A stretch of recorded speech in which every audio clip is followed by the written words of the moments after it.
This episode of the Computer Game Show is sponsored by redhotporn.com. That's porn, P-A-W-N. Probably the best... What? I was really hoping we were sponsored by a porn website. Oh. No, it's just P-A-W-N. It's chess. Right. It's chess, Matt. It's chess. But isn't chess a bit like sex? Isn't it the sexiest game known to man? It's not, no. If you do it right. It's... Exactly. It's probably the best correspondence chess site on the internet. With Android... on the internet. Web, Android, and iPhone. Matt, give us some info about the website, will you? Well, Red Hot Porn has been around since 2001, which is actually 16 years old. It's actually 3 years older than Facebook. Facebook who, I hear you ask.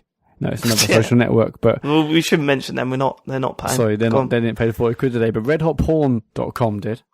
Good. And some players on that website are crazy. There's 3 players on redhotporn.com with over 1 million moves. Was that you, Sean? Or? Redhotsean.com. You're thinking of redhotsean.com. Sorry, yeah, my bad. Just I'm not thinking pictures of Sean nude. So yeah, you can play multiple games at once. You can play chess on Android, on iPhone. Well, what about Windows Phone? Some games can Matt? last weeks. What? Shut up, James. Is it a Windows Phone? Listen, if you like chess, get on redhotporn.com and play chess.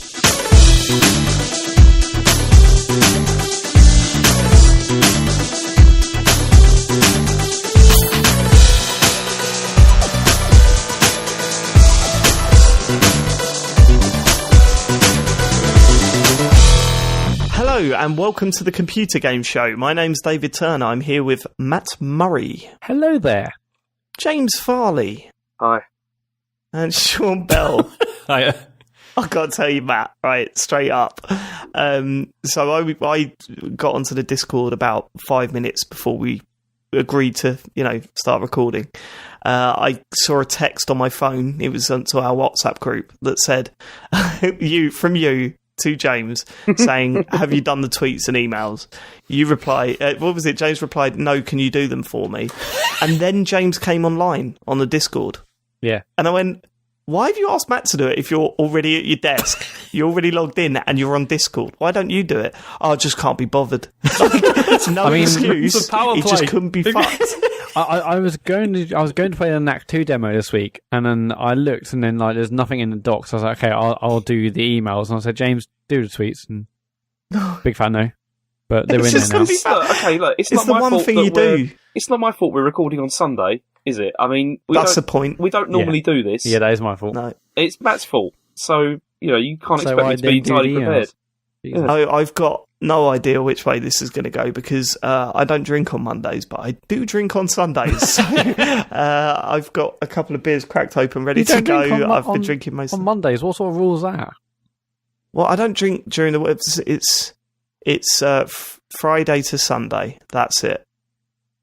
Is that all right? No. For you?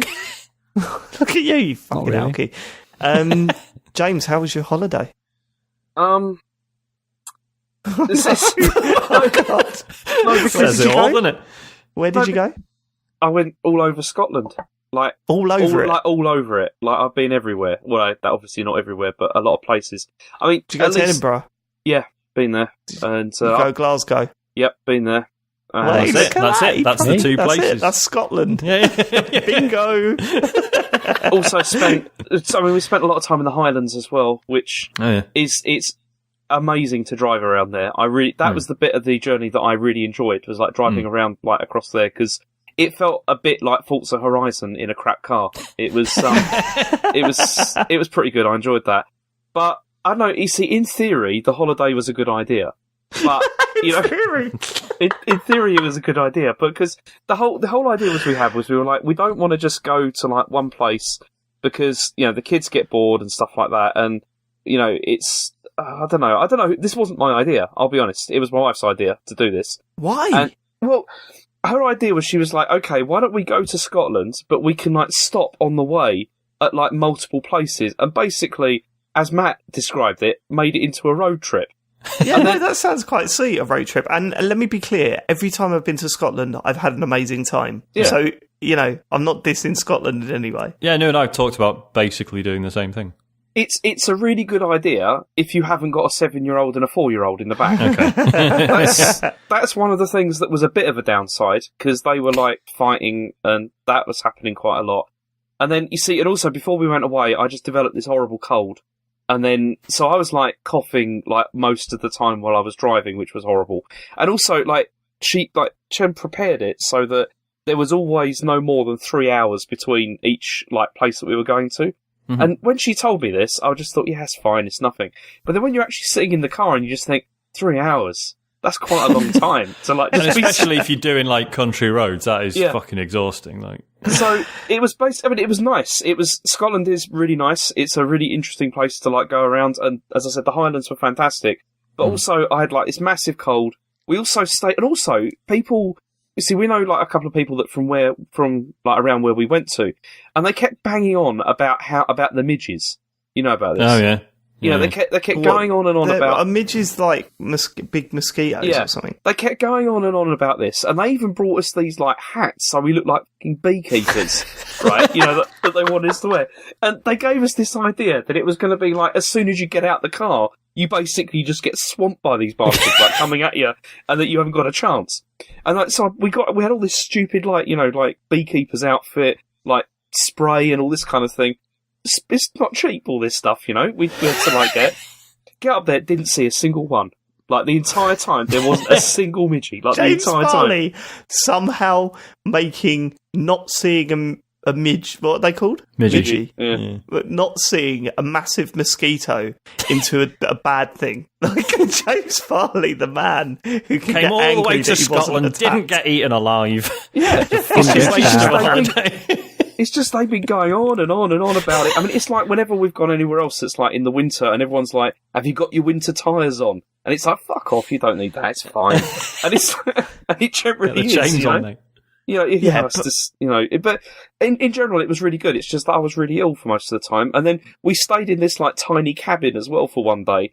And it was like really tiny. Like, I mean, I saw those pictures and it looked fantastic. Yeah, it was really good. It was really nice. It was tiny, and I smashed my head on it, like going inside.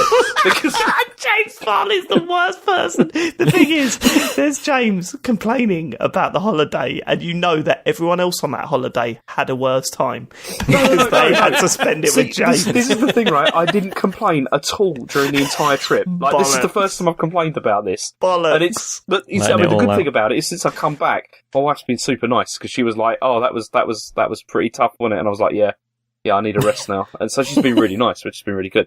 But yeah, like, I smashed my head on this thing because it's tiny, like that thing. It was really nice inside and everything, but the door was like for a person. I mean, I'm not tall, but this was for like a person almost like half my height. And I smashed my head on it, and then I got in the car later on, and I felt this off my head, and I was like blood pouring out of my head. It was really. Yeah.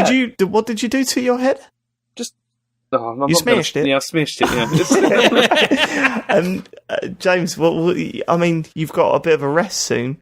The next road trip you've got is in 2 weeks with me. So you're going to be loving that. Cannot Completely wait. different atmosphere in the car. Yeah.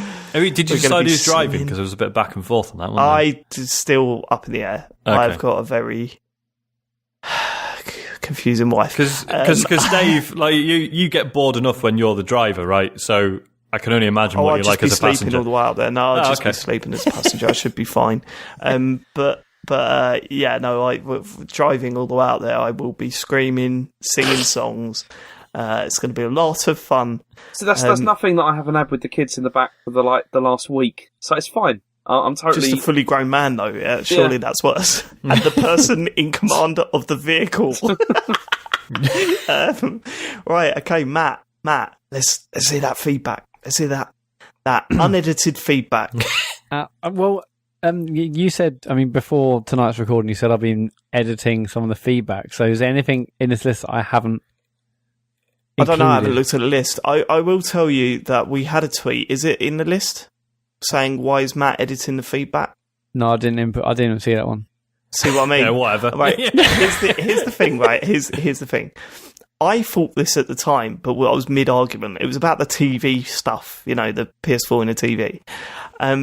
I remember thinking, like going into the show, thinking, oh no, the fans seem to support me. They seem to agree that, that wouldn't be a bad idea. That's quite a good idea. And then when it comes to you reading out the feedback, I was like, why is there so many? I'm sure there was more positive than negative. There's a lot of negative ones here. 0 positive. And then someone tweeted in saying, yeah, there was a bunch of positive ones about the TV PS4 idea, but they just weren't read out. No, but you've had a go at James for editing out the stuff on his emails and stuff. And so why are you doing the same thing? I edit the follow-up and you edit the podcast. So I've also noticed, right, that Matt also does this with what he retweets on Twitter, on the TCGS Twitter account. Because I've seen a lot of tweets. It's like, no, fuck Matt. Matt was wrong. Matt's an idiot. There's hardly any of those. Good on you, Matt. I like that. Right. Oh, that's retweeted. That's fine. He's retweeted that one. Matt, what have you got to say for yourself? Do you deny these claims? No, I don't deny them. I just guilty. Trying to make a good show. Yeah, but a good show is not just people that agree with you. That's not how it works. We're supposed to voice everyone's opinions. Can I also just clarify something about that whole thing? Because fucking hell. No, I was on your side about this, Dave. Oh, crack on then, James. Well, no, because I need to revise that slightly. Because when you said it was going to be like a PlayStation and a TV, together kind of thing. Yeah. I didn't think you meant as in one unit. I thought you meant as like a bundle. What the fuck are you talking about, James? No, I thought you meant it as like a bundle. I've heard some backtracking before, but that is the worst backtrack I've ever heard. You absolutely knew it was one unit. You absolutely 120% knew that it was one unit, because that's what we were talking about, and that's what we mentioned, and you're a fucking idiot. Don't try and get out of it. Go on. Well, yeah, because a bundle isn't, who we're going to announce something at Gamescom. And also, the amount of times we said... a HD TV, like a 4K TV with a PS4 inside it. Like that the amount of times we said that, Sean. Now James is pretending that he didn't understand. Fuck off, mate. No one's buying that shit. Matt, let's get on with the feedback. Let's. First we have feedback from Matt King. All right, lads, been listening to the podcast since the beginning, and this is the first time I felt compelled enough to chip in. Due in part to no one taking this side in feedback last week, plus the chance to drag this conversation out for a third straight episode, which is too tempting. And shockingly, I'm siding with David. Yeah, I know. As someone who plays games predominantly on PS4 but doesn't yet have a PS4 Pro or 4K TV yet, I would definitely be interested in the hardware that combine the two. As there's almost no point getting a Pro without a 4K TV, and no point getting a 4K TV without anything that provides 4K content. If Sony sold a combo unit that was saving on buying both individually, I would be all over that, and I'm sure many others would too. Sean said he would on the show, didn't he? Yeah. He said, yeah, I'd consider that if it was cheaper than buying them separately and it just kept things tidy. Sean's with me. Go on. Okay. As Sony can surely see Pro and 4K TV uptake as important for ongoing business growth, it could be a great sideline in the PlayStation and Bravia brands to get people on board with both. Yes, TVs have a much longer life than consoles, but David already made the point that when the next PlayStation comes out, you could just buy that and plug it in as if it's a regular TV. It just happens to have the Pro still built in. And Sony could further optimize the TV specifically for the Pro by ensuring game mode has a really low latency and retains all the benefits of HDR when game mode is active, which he says most 4K TVs don't actually do. I mean, I think most do, but some don't. But I know mine does, for instance. Anyway, likewise, the Pro could be optimized by spreading the contents across the large profile of the back of the TV for more efficient cooling, making it the perfect gaming TV. All the arguments against David Point seem to be based on assumptions that the TV would have to be replaced when the next PlayStation came out. Which, of course, it wouldn't. Come on. That's the size of the TV. Also, the fact the size of the TV would be massive. Are you drunk, Matt? No. I'm just trying to edit this on the fly. It's not that easy, is it, Matt, when you get ones like this that are like, He also says that flat screen TVs have had thick profiles for years. It's only in recent years that the back end TV models, the back end of TVs are wafer thin. And that it's been done and didn't work before. Oh, I'm referring to the 22-inch LCD with the PS2 built in that was released in 2010, 4 years after the release of its successor, the PS3, at a time when Sony was well behind in the console wars. Right now, they're very much the leader. And bizarrely, Matt even compared it to LG's 3D TV, which could display a different image to player 1 and 2 using differently polarized glasses. Yeah, that was a weird argument. For local 4-screen competitive gameplay. And it didn't have a console built in, which clearly has absolutely fucking nothing to do with the conversation at hand at all. I was amazed David let that slip by, to be honest.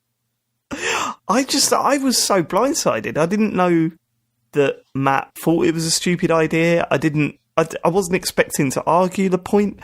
It was just a very weird conversation.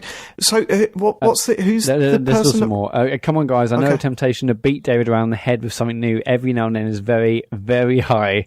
But this is actually a pretty fair prediction and wish list. Either that, or I've completely lost the plot too. And being fair, I wouldn't rule that out. Love the podcast. Keep it up. And that's from Matt King. Matt King, you speak a lot of sense, mate. You're up there with the best ones. You know what I mean? Like Ustivu and a couple of others. I've got time for you, mate. So as well as that, we also had tons of feedback on the invisibility versus flight argument. Once again brought up by John and talked about last week. Ginger Boy is first in. First of all, with the invisibility thing, surely if you're on a football pitch and it's pissing down with rain, you can't just run up and down the pitch without being seen, as the rain will bounce off your body and show a silhouette of a man running along the field. Plus, flying is just super cool and far more practical for work, as there won't be any traffic or cops to keep you from going for whatever speed you want. Far more practical, right? I won't have to work.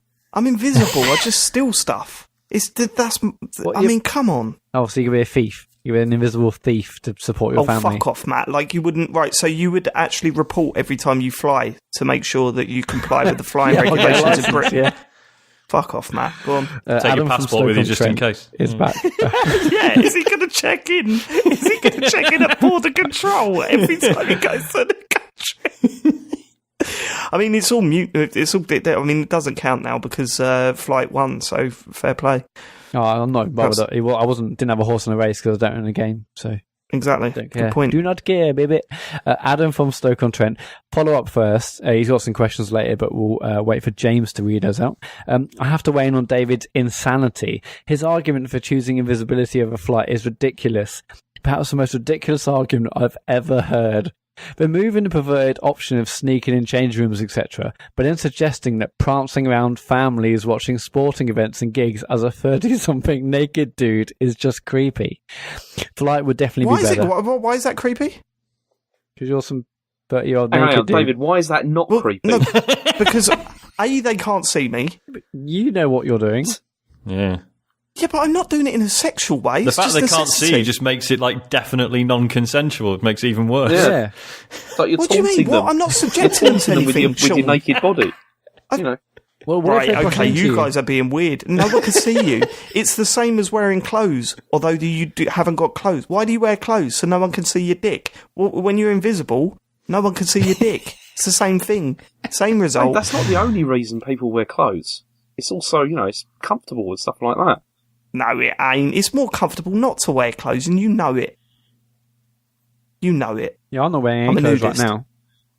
Exactly. I'm in the garage. There's no way. I love that. Every time you say that, I love that. Go on, carry flight on. would definitely be better. In Freedom Without the Crux, I've been worried about materialising out of thin air, cock out in the middle of a family fun fair. David, you are insane. I'm not going to a family fun fair. Why would I go to a fair? Adam was playing Splatfest this weekend and he chose Invisibility.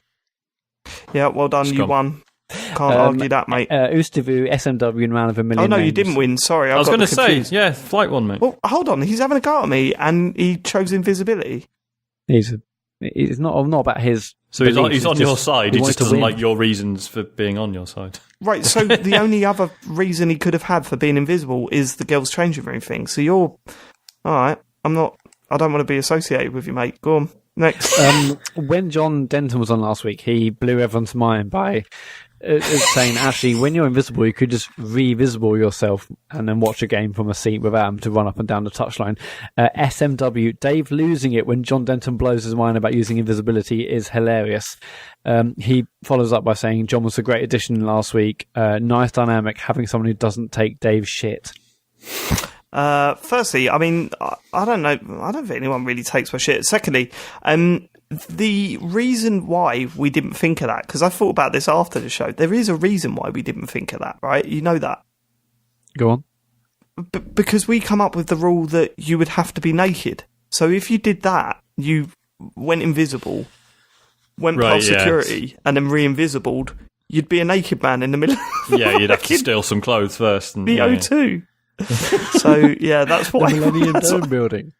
Just grab some stuff from the merch stand, you'll be all right. Yeah, exactly. So it doesn't really work, does it? Yeah, but that's, I mean, when John said it, it blew my mind, and I was thinking, why the hell did we think of that? But I'm pretty sure we would have done that had we have not come up with this. Your clothes are gone. Invisible thing. They're all gone. Gadget 8-bit. Can we have John Denton on every week? The Splatfest discussion proves we all need adult supervision. It's a bit harsh. John's the best. I would love to have him on every week, but he doesn't want to. Start the petition now. Renee's Piss Killer on Twitter. Great YouTube discussion with John Denton on the last episode. My 3-year-old was watching PJ Masks on YouTube this morning, and he got an advert for GTA 5 DLC, complete with Peggy 18 warning. YouTube clearly only applying their approach to content the way round that suits them. Yeah, YouTube are pretty screwed up. There's a YouTube Kids app, right? And it filters out all the crap, or it's supposed to. It's supposed to just be stuff that kids can watch, family-friendly stuff from YouTube. It's full of horrendous stuff, like absolutely swearing. There was a story on YouTube Kids app where there was a video of some guy saying that Father Christmas isn't... just in case, no one's listening to this, but they're kid about. Imagine Jesus, that. we swear and stop. Spoilers. You should get a spoiler bot on that. Yeah, it's absolutely horrendous. So how they've got away with that for so long is beyond me. So none of that surprises me, really. Tendo Pete Beckett on Twitter. Is it just me, or does Dave get butthurt whenever he's proven wrong? Enjoying the pod. Keep it up. I do get butthurt whenever I'm proven wrong. It is butthurt, but then I can't. So butthurt. When was the proper butthurt? I can't remember when I was though. Recently. Go on, James. I'm not getting into that now, obviously. No, give me an example. I can't think of anything off the top of my head. You always do this. But James, give me an example. What made you laugh then? What instance was like coming to your head when I said, I can't remember being proven wrong? No, because whenever we disagree with you, you go mental. It's like, it's just... No, that's not what the statement was. Every time I'm proven wrong, I get butthurt. I'm trying to remember when I was proven wrong. Was it when I said that a PSVR game wouldn't come to PS Plus before August of 2017? Was that was proper annoying, that? Because when we had that discussion, but we were arguing... I wasn't proven wrong, was I? I was arguing for it to be September, and it didn't happen. Let's save that. When was I proven wrong? I can't think. Anyone got any examples, anyone?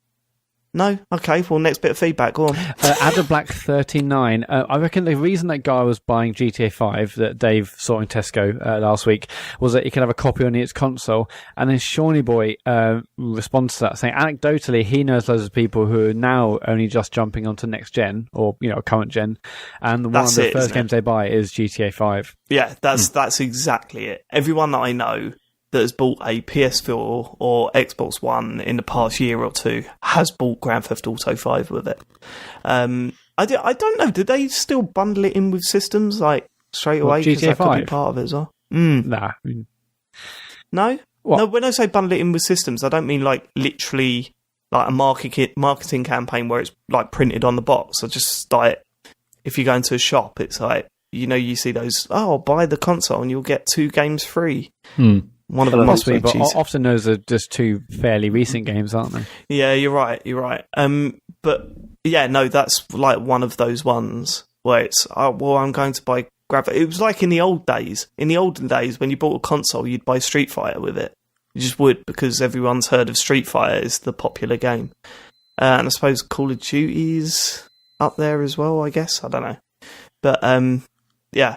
That's it. That totally it makes feedback. sense. If you want to tweet us some feedback, it's at Computer Game Pod on Twitter or thecomputergameshow@gmail.com. If you want to email us any comments or feedback on anything we said or done. Yeah, just let us know what you want to say and that. Matt will read it out and we'll tell you you're wrong. Okay, so what's next? News, isn't it? News. So this is more just news or it's relevant to us more than it is to the world at large. But Rigs, PSVR game Rigs, is going to be on PlayStation Plus this month. Crucially, September, not August. Crucially, 1 month out from Farley's prediction. I like how people are saying, you were just 1 month away, James. Yeah, but you chose 12 months. You chose 12 months that this could be released at. So what, saying, you just missed out. Well, you didn't. You had 12 months of choice, and it was outside those 12 months. You fucked it. Well, also, they weren't saying me. They were just saying, Matt, you were so close. I mean, I must have got 4 or 5 tweets about? from different people saying, Matt, you were so close. And obviously, I'm the PSVR fan, but that was very much a James Farley bet, not me. I'm clean. James, what did you feel? How did you feel when you realised that there was a PSVR game coming to PS Plus? Well, I wish that I'd argued a bit more forcefully when we had this whole discussion that September should be included in summer, and then this would have been fine. But, well, that was the funny thing, though, because you totally fucked it by saying by summer 2017, and then we said, well, we need a month, and you said November. It's like, what? I don't think I said November. I'm pretty certain I said September. What shit we've got? I mean, it's all online. Yeah, you said November initially. Yeah, I don't know. I know, it's disappointing, though, because that would have been one I was right about. Were you surprised this happened, though, David? Like, that they've actually done this? Yeah, no, I was. I kind of think, it is bizarre. I still think it's bizarre, because, the install base, is that enough to get people to jump onto PS Plus? Like, what's the benefit of this? I'm not quite sure. The only thing that I can think of is that they're going to start pushing PSVR towards Christmas, which makes sense. Get some units in the stores, do a second push for PSVR towards Christmas time, try and sell some units there. So if maybe this is the initial, hey, look, we're doing free games on PSVR. They've also announced a price cut and a bundle. Yeah, so it's 50 that's quid, it, isn't 50 it? quid off now, and now that bundle includes the camera. So you basically save 100 quid. So it's free. It's £300 for the camera and PSVR. Yeah. That's not too bad. It's still not that's not jumping. Yeah, it's still 300 quid sort of territory for me. But yeah. But no, I was genuinely surprised. How about you, James? Were you surprised yourself? Or yeah, I was actually, because I thought after I made that prediction, which I thought was kind of crazy, like in retrospect, I was kind of surprised that they actually did go ahead with it. Because, as you said, I can't see what the benefit is to this really. Because, I mean, we still don't know, do we? How well PSVR is selling. It's sold pretty well, isn't it? Yeah, it's not been like a flop, but it's not been, and that's mainly been to. It feels like it's been not designed, but like that's intentional, that it's not been 10 million units or whatever. And when I say intentional, I just mean that it feels like they haven't pushed it that much, really. Am I wrong in thinking that, Matt? Right. I mean, you know the VR world more. I think they're being conservative of it. I mean, it's really hard to get hold of anything before. In fact, it came out in October. It was really hard to get hold of anything before, say, February. So they were clearly producing conservative numbers because they didn't want to be stuck with 1 million of them in a warehouse somewhere. But loads are now available. So, and I get the impression, I think I read actually something a while ago, that they're going to do much more of a push this Christmas. Now they've got plenty more in channel, and people seem to be wanting them. But this was never going to be like as massive as another console launch. But I think they've done pretty well considering. Yeah. But it is odd, isn't it? I mean, it's like this idea of like giving you this game. It isn't going to be one of those things you're going to think, oh, I got this for free, so now I'm going to go and spend 300 quid so I can play this game. Yeah. I just can't see that happening. No, but then there's loads of Vita games. I don't necessarily think people are going to rush out and get a Vita because that's just one of the other free games. That's a fair point. But a Vita, like, you can get one for like less than 100 quid. It's a bit different. It is. I don't know if it is. I see Matt's point. Like, when you look at what Microsoft are doing with their monthly games, it's kind of, yeah, okay, they're still putting 360 games on the service, but at the same time, you can play those games on Xbox One. Sony don't seem to have that same mentality, really. They're still putting Vita games out there. They're still putting PS3 games out there. Are they? Or did they stop that recently? No, My brain's gone. PS3 games are still on there.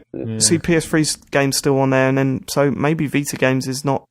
Maybe PSVR games is not such a crazy shift in their mentality towards things. It's weird. I don't know. But yeah, no, interesting. And if from what I've heard, that's a good one.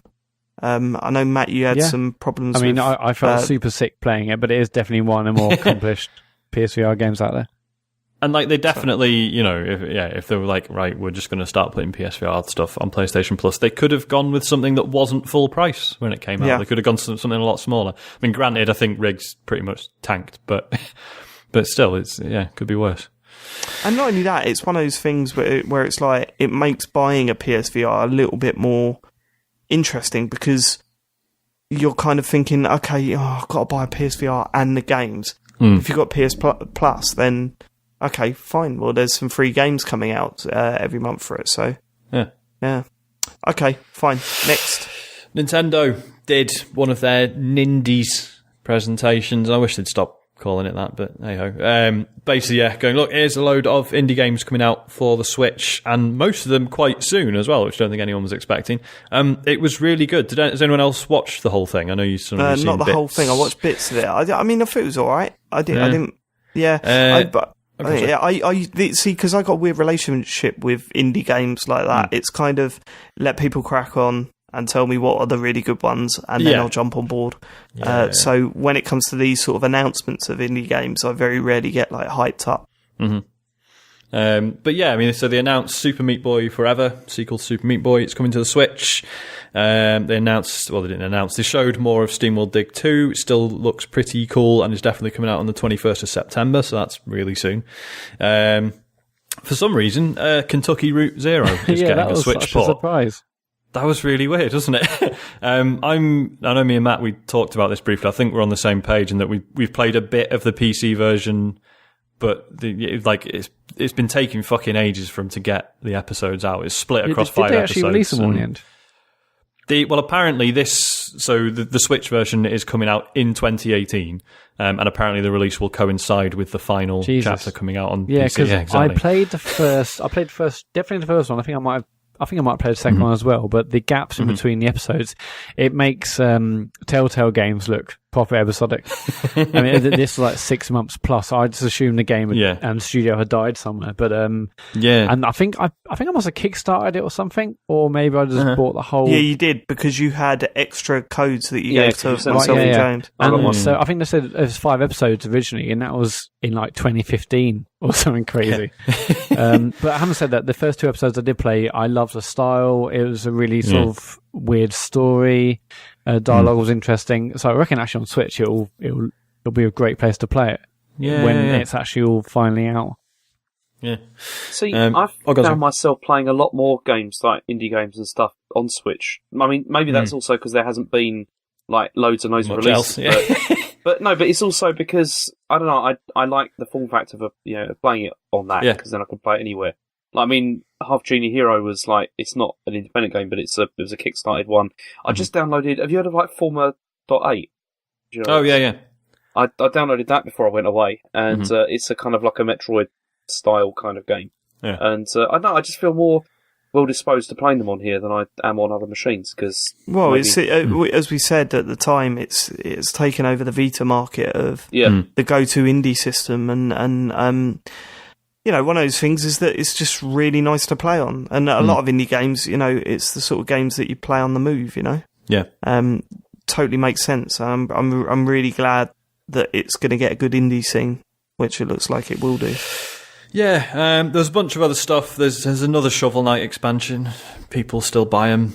I don't know, I don't get it, but whatever. And a bunch of other stuff. There's a game called Yono where you play as a little elephant. That looked nice. Didn't really get what it was beyond that. Did any of you see Morphe's Law? I didn't. No. So this game looks fucking odd. So team-based third-person shooter, blue team and a red team, and I don't think anyone actually dies, but when you shoot an enemy, right? So say you shoot an enemy in the head, enemy's head gets a little bit smaller, your head gets a little bit bigger.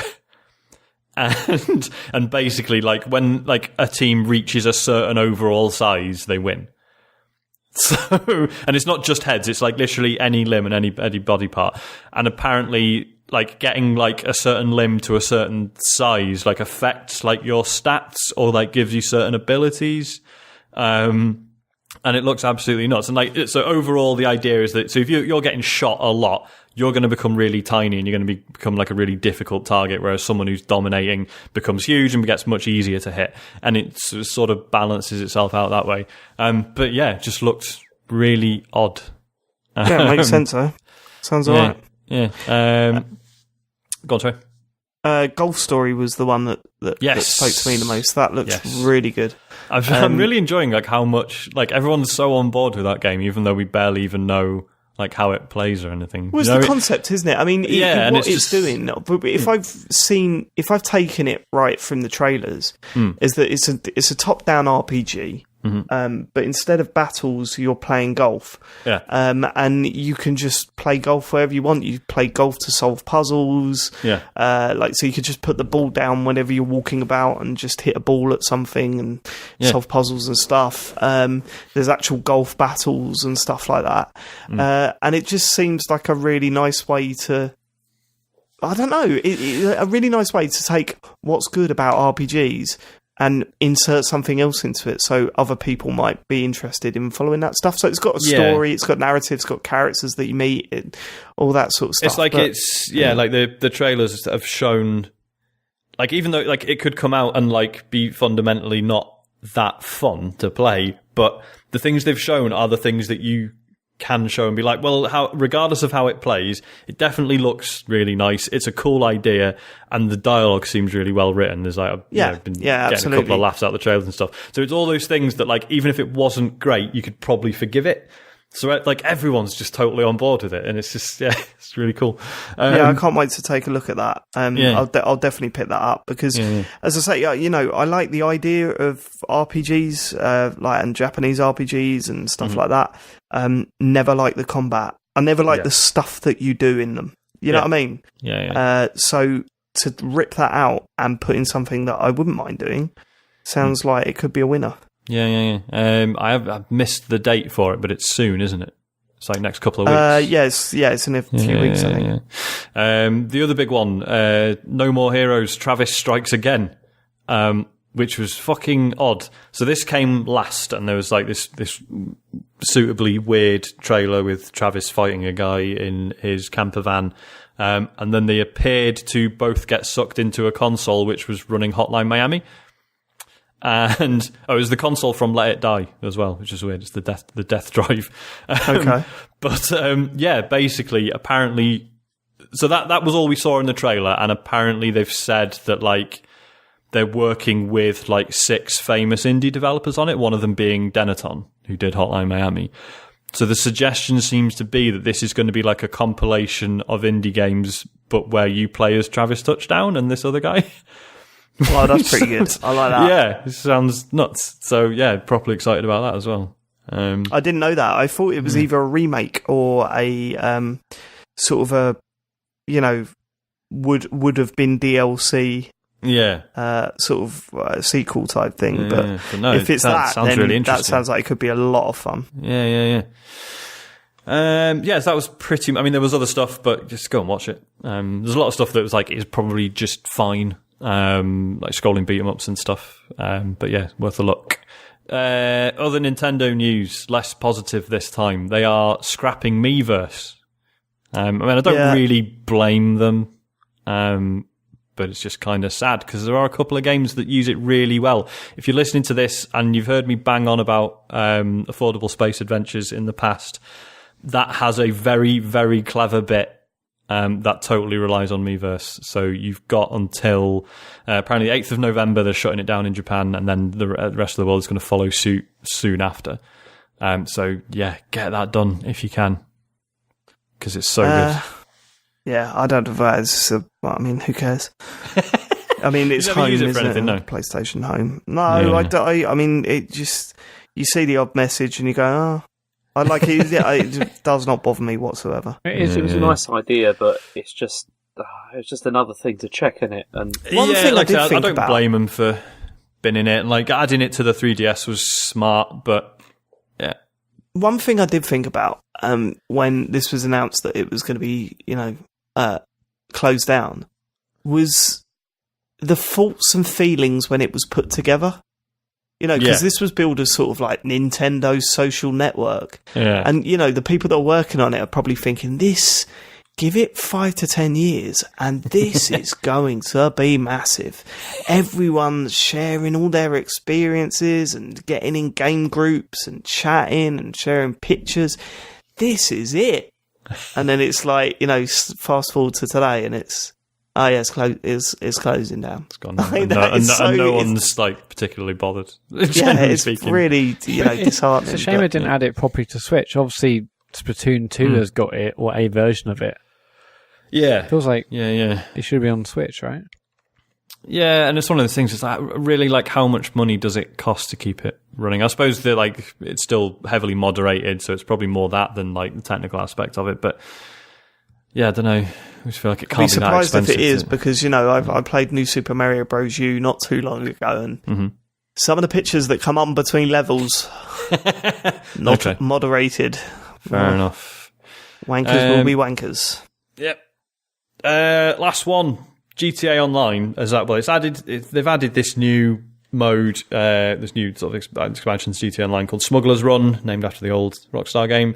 But the bit I was going to focus on is they've added a thing called Motor Wars, which sounds an awful lot like PlayerUnknown's Battlegrounds. It sounds it right, because I kicked off about this on Twitter, or got a little bit narky about it on Twitter. My initial reaction was, oh, fuck off. Like, just let them... I mean, what does that say to developers that have amazing ideas? Don't bother. Yeah. Someone with a fuckload of money will just come nick it, stick it in their multi-million-pound game, and that's that. They'll just whack it in there. But then, from what I've heard, it's absolutely nothing like PUBG. Yeah, apparently it's a bit shit. Yeah, it's just it's just like the clue's in the name. It's just vehicles fighting that can shoot at each other. Yeah, that's about it. Cars and planes that fire at each other. That's it. It was interesting because I didn't really have a problem with it. Like back when we thought it was like a total rip of Battlegrounds, I was just like, well, my PC probably can't really run Battlegrounds, so this is the closest I'll get to playing the fucking thing. So I was sort of up for it, but I get that, because I made the point that Battlegrounds isn't the first game of its type either. Like that is like a subgenre, especially like if you're into your PC indie games. But I understand there's a very big difference between indie developers sort of bouncing off each other and Rockstar rolling up and taking an idea like and that. Just going, here we go. See our game now. But then similarly, like, PlayerUnknown is probably wealthier than most Rockstar employees by this point, so I'm not too worried about him either. That's true. That is true. But yeah, it was a shame that we were like, we were having this discussion about it and all these mixed feelings, and then like, oh no, apparently it's just not very good. Never mind. Well, no, I didn't even hear that. I'd heard that it's actually nothing like PlayerUnknown's Battleground. So where that, I think because did you read the mode description? Yeah, the mode description. So the description is. Yeah, the description is up to 4 teams, parachute into a periodically shrinking kill box strewn with a lethal assortment of guns, explosives, and weaponized vehicles. Work together, find a vehicle, and fight opposing teams in the shrinking map to survive and win. That sounds a lot. That sounds awfully like PUBG. Well, I'm only going from hearsay and stuff, but it was Sam Roberts from PC Gamer that said, "No, I've played it. It's nothing like it." So, so non-story, right? Now that's enough. Let's let's talk about games and what we've been playing. Should I start this week? Because I'm excited to talk about a couple of games. Yeah, go on. The first game being Life is Strange Before the Storm.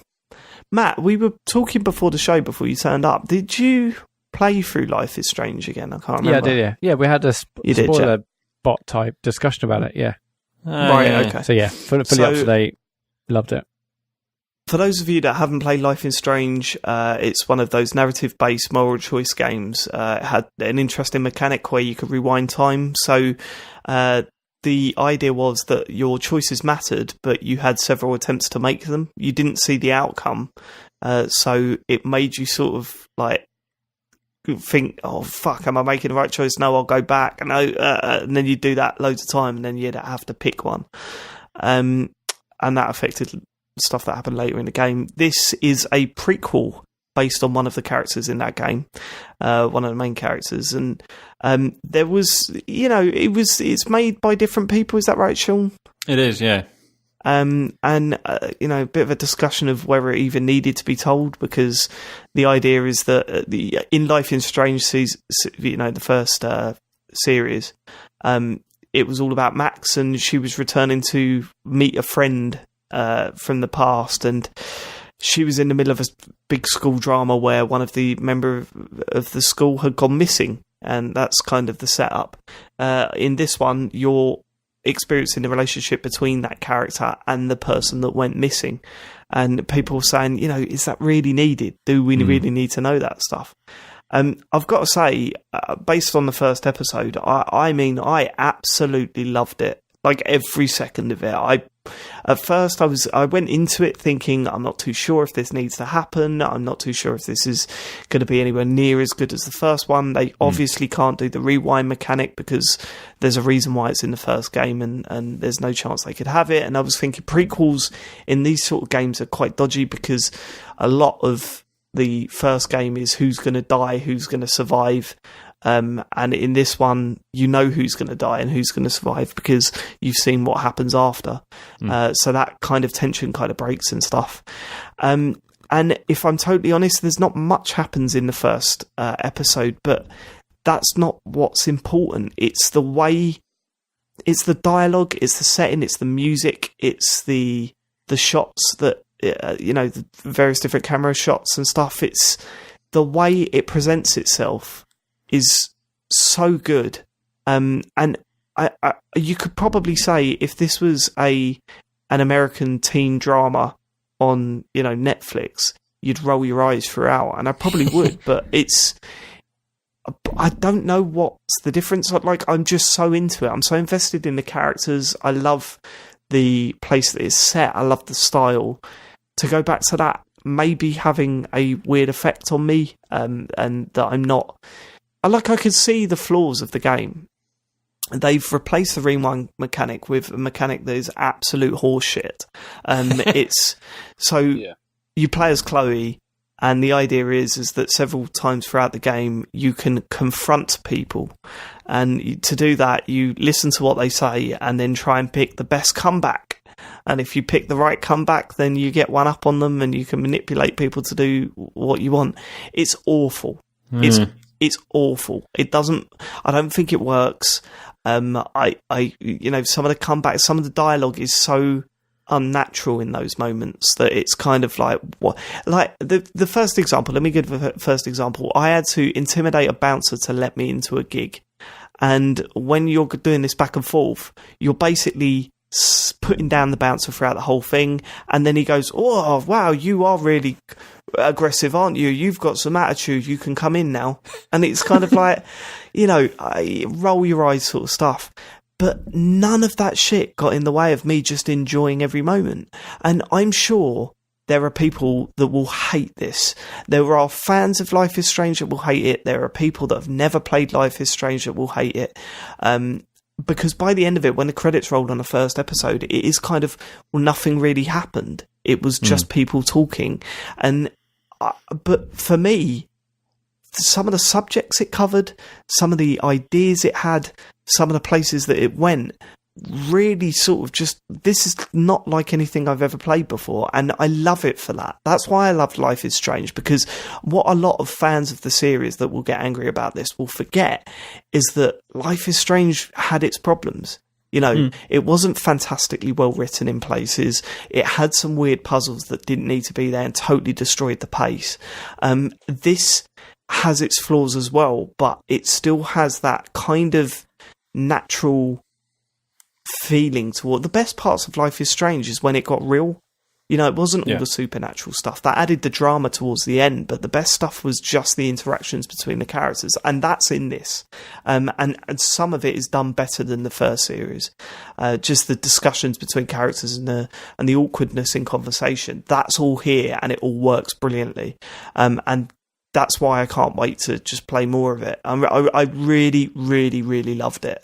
And I'm in that weird situation where I can see why people will hate it, but I'm at the point now where I don't care. I don't care if it's not the right thing, if, you know, inverted commas, to hate this game, because I can't. I came away from it thinking, I can't wait to play more of this. I really enjoyed my time with it.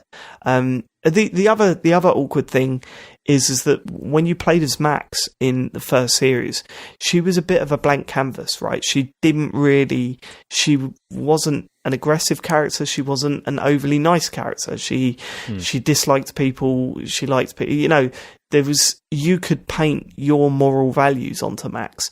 You can't do that with Chloe. Chloe is a dickhead, and some of the options are be a prick or be an arsehole. You know, there's no, hey, I want to be a good guy in this situation. No. And there are times where it does give you a good guy option, and I wouldn't take it because that's not Chloe. And I know that some people would, and then get frustrated because you're talking to a character that you know going into the first series, they don't get on. So why would you be a nice person in this situation? So I wasn't. Like, I took my own stance of saying, no, I'm being Chloe in this bit, and it really plays out well. It really plays out well. James, you've been playing it as well. I'd love to hear your I've got some reaction questions to actually, but I'll wait for James to do his bit. Yeah, I mean, in general, from what you've said, I pretty much totally agree with most of what you've said, actually. Because I also really enjoy playing it. I mean, I do have some problems with it, which are like things that you've highlighted, and also there's plot stuff that obviously I don't want to spoil, that I think is a bit. I mean, because one of the biggest problems with this is the fact that you know a lot of these characters from before, and there is that thing of like, you know, how it colours the way that you would interact with those characters, because you know a lot more about them than Chloe would do. So did you really feel that you wanted to sort of roleplay this like her as she was before? It's a weird thing. It's not really role playing, because I mean, what the first thing you'll notice, right, is when you're playing as Chloe, you're kind of like, this isn't the Chloe I know. She's a lot more self-aware. She's a lot more nervous and less confident than she has been than she was in the first series. But then you've got to remember how much further back is it? How young is she, or what's the difference in time? It's not that far back, I don't think. Okay. I think it's pretty close to the events. I would put it this way, I'm pretty sure we'll see Rachel go missing. Okay, you know what I mean? Like, I get, you know. But I think because you can see her transitioning into a total dick. You know what I mean? You can see her transitioning into this overly aggressive, overly confident girl. And there's moments in that first episode, like, how do I say without... You know, there's a bit, James, where you've got no option. You've got options. It gives you 4 options, but they're all the same. Mm-hmm. That feels like a real character-defining moment for me, and a real step towards the Chloe we know. And it just kind of totally makes sense. You know, I can see why people would say, this ain't Chloe. But then you've got to remember, this is before Max came back, so Chloe is going to be different. I mean, how much can I say without sort of spoiling stuff? Nothing, really. Because that's the problem. Nothing narratively. You see, I don't want to say it then, because it will. We'll talk about the theme. Well, no, because the theme of the relationship between Chloe and Rachel, I didn't feel that was very believable, to be honest. Like, through that, because there's not enough time spent on it, really. Like, throughout that episode, I didn't feel, to be able to really feel that you had a connection between these two characters. That was my biggest overall sort of, like, issue that I had with it in general. But, what do you say? I gripe. I get that. I totally understand. But it is like a gripe. I mean, it's not like a major problem, I didn't feel, because overall the other themes that obviously that it's building towards looking at, like the father issues, that kind of thing, I think are really interesting and are sort of handled really in a very interesting way. But also, excellent way, I think. There's that, but there's also the fact that, throughout, did you ever feel that any decisions you were making had consequences? Because that's the other problem I had. Again, that's the other problem, because again, with this being a prequel, you can't have things drastically changing what happened. No. When Max returned. So it's how do you do that? And then I got to a point where I was just thinking, why do I care? Like, if I'm enjoying this, why am I caring whether my decisions make this huge difference or not? And that's why, though, it felt like more of a passive experience to me, like playing this. In a good way, though. Especially, I quite like the music in this one. I thought the music was really good. It's really good. And like on numerous occasions, where it has those bits where you can just listen to it and just like lay there or whatever. Yeah. I just left it because it did have something of that feeling of like, I remember being like that when I was a kid. Like that sort of like feeling of like that. And I really liked that. I thought they really nailed that. Yeah, if you remember, Sean, in the first game, you had moments where you could just sit down and and just like listen to the internal dialogue. Yeah. It's got those moments again, fine, but it's also got moments where something's happening on screen where the characters are experiencing something, and you've got the choice, usually with a soundtrack behind it, and you've got the choice whether to just let it play or you can cut it off. Like, for example, there's a bit where two characters are on a train, they're just on a train, and music starts and they're looking out, they're listening to headphones, and you can either just, it says, end, or what does it say? I can't remember, stop or something like that. And you can either just hit stop and say, okay, right, let's move on with the story, or you could just let them sit there and listen to some music together. And it's kind of like, and I've found myself the same, James, that I'm spending a lot more time just doing that than I ever was, even just sitting down in the first series. I think it works really well. Like when they do this, there's like, they keep like cutting camera angles all the time, and like, so you see things from different perspectives, and especially on the train. On the train, that bit was brilliant. Like, it was really good. Yeah, I loved it. Before Matt starts with his questions, James, did you play the full game? If you know what I mean. No, I don't know what you mean. What do you mean? The tabletop game. Oh, yeah, I played that. Yeah, so did I. And that was also quite good, actually. I enjoyed that. I read some spoiler stuff, and there was so much stuff that I didn't do. Yeah, because can you win it? Is it possible to win? Oh, I won it, yeah. Oh, don't you worry about that then. The ending was fantastic of that, if you make it all the way through.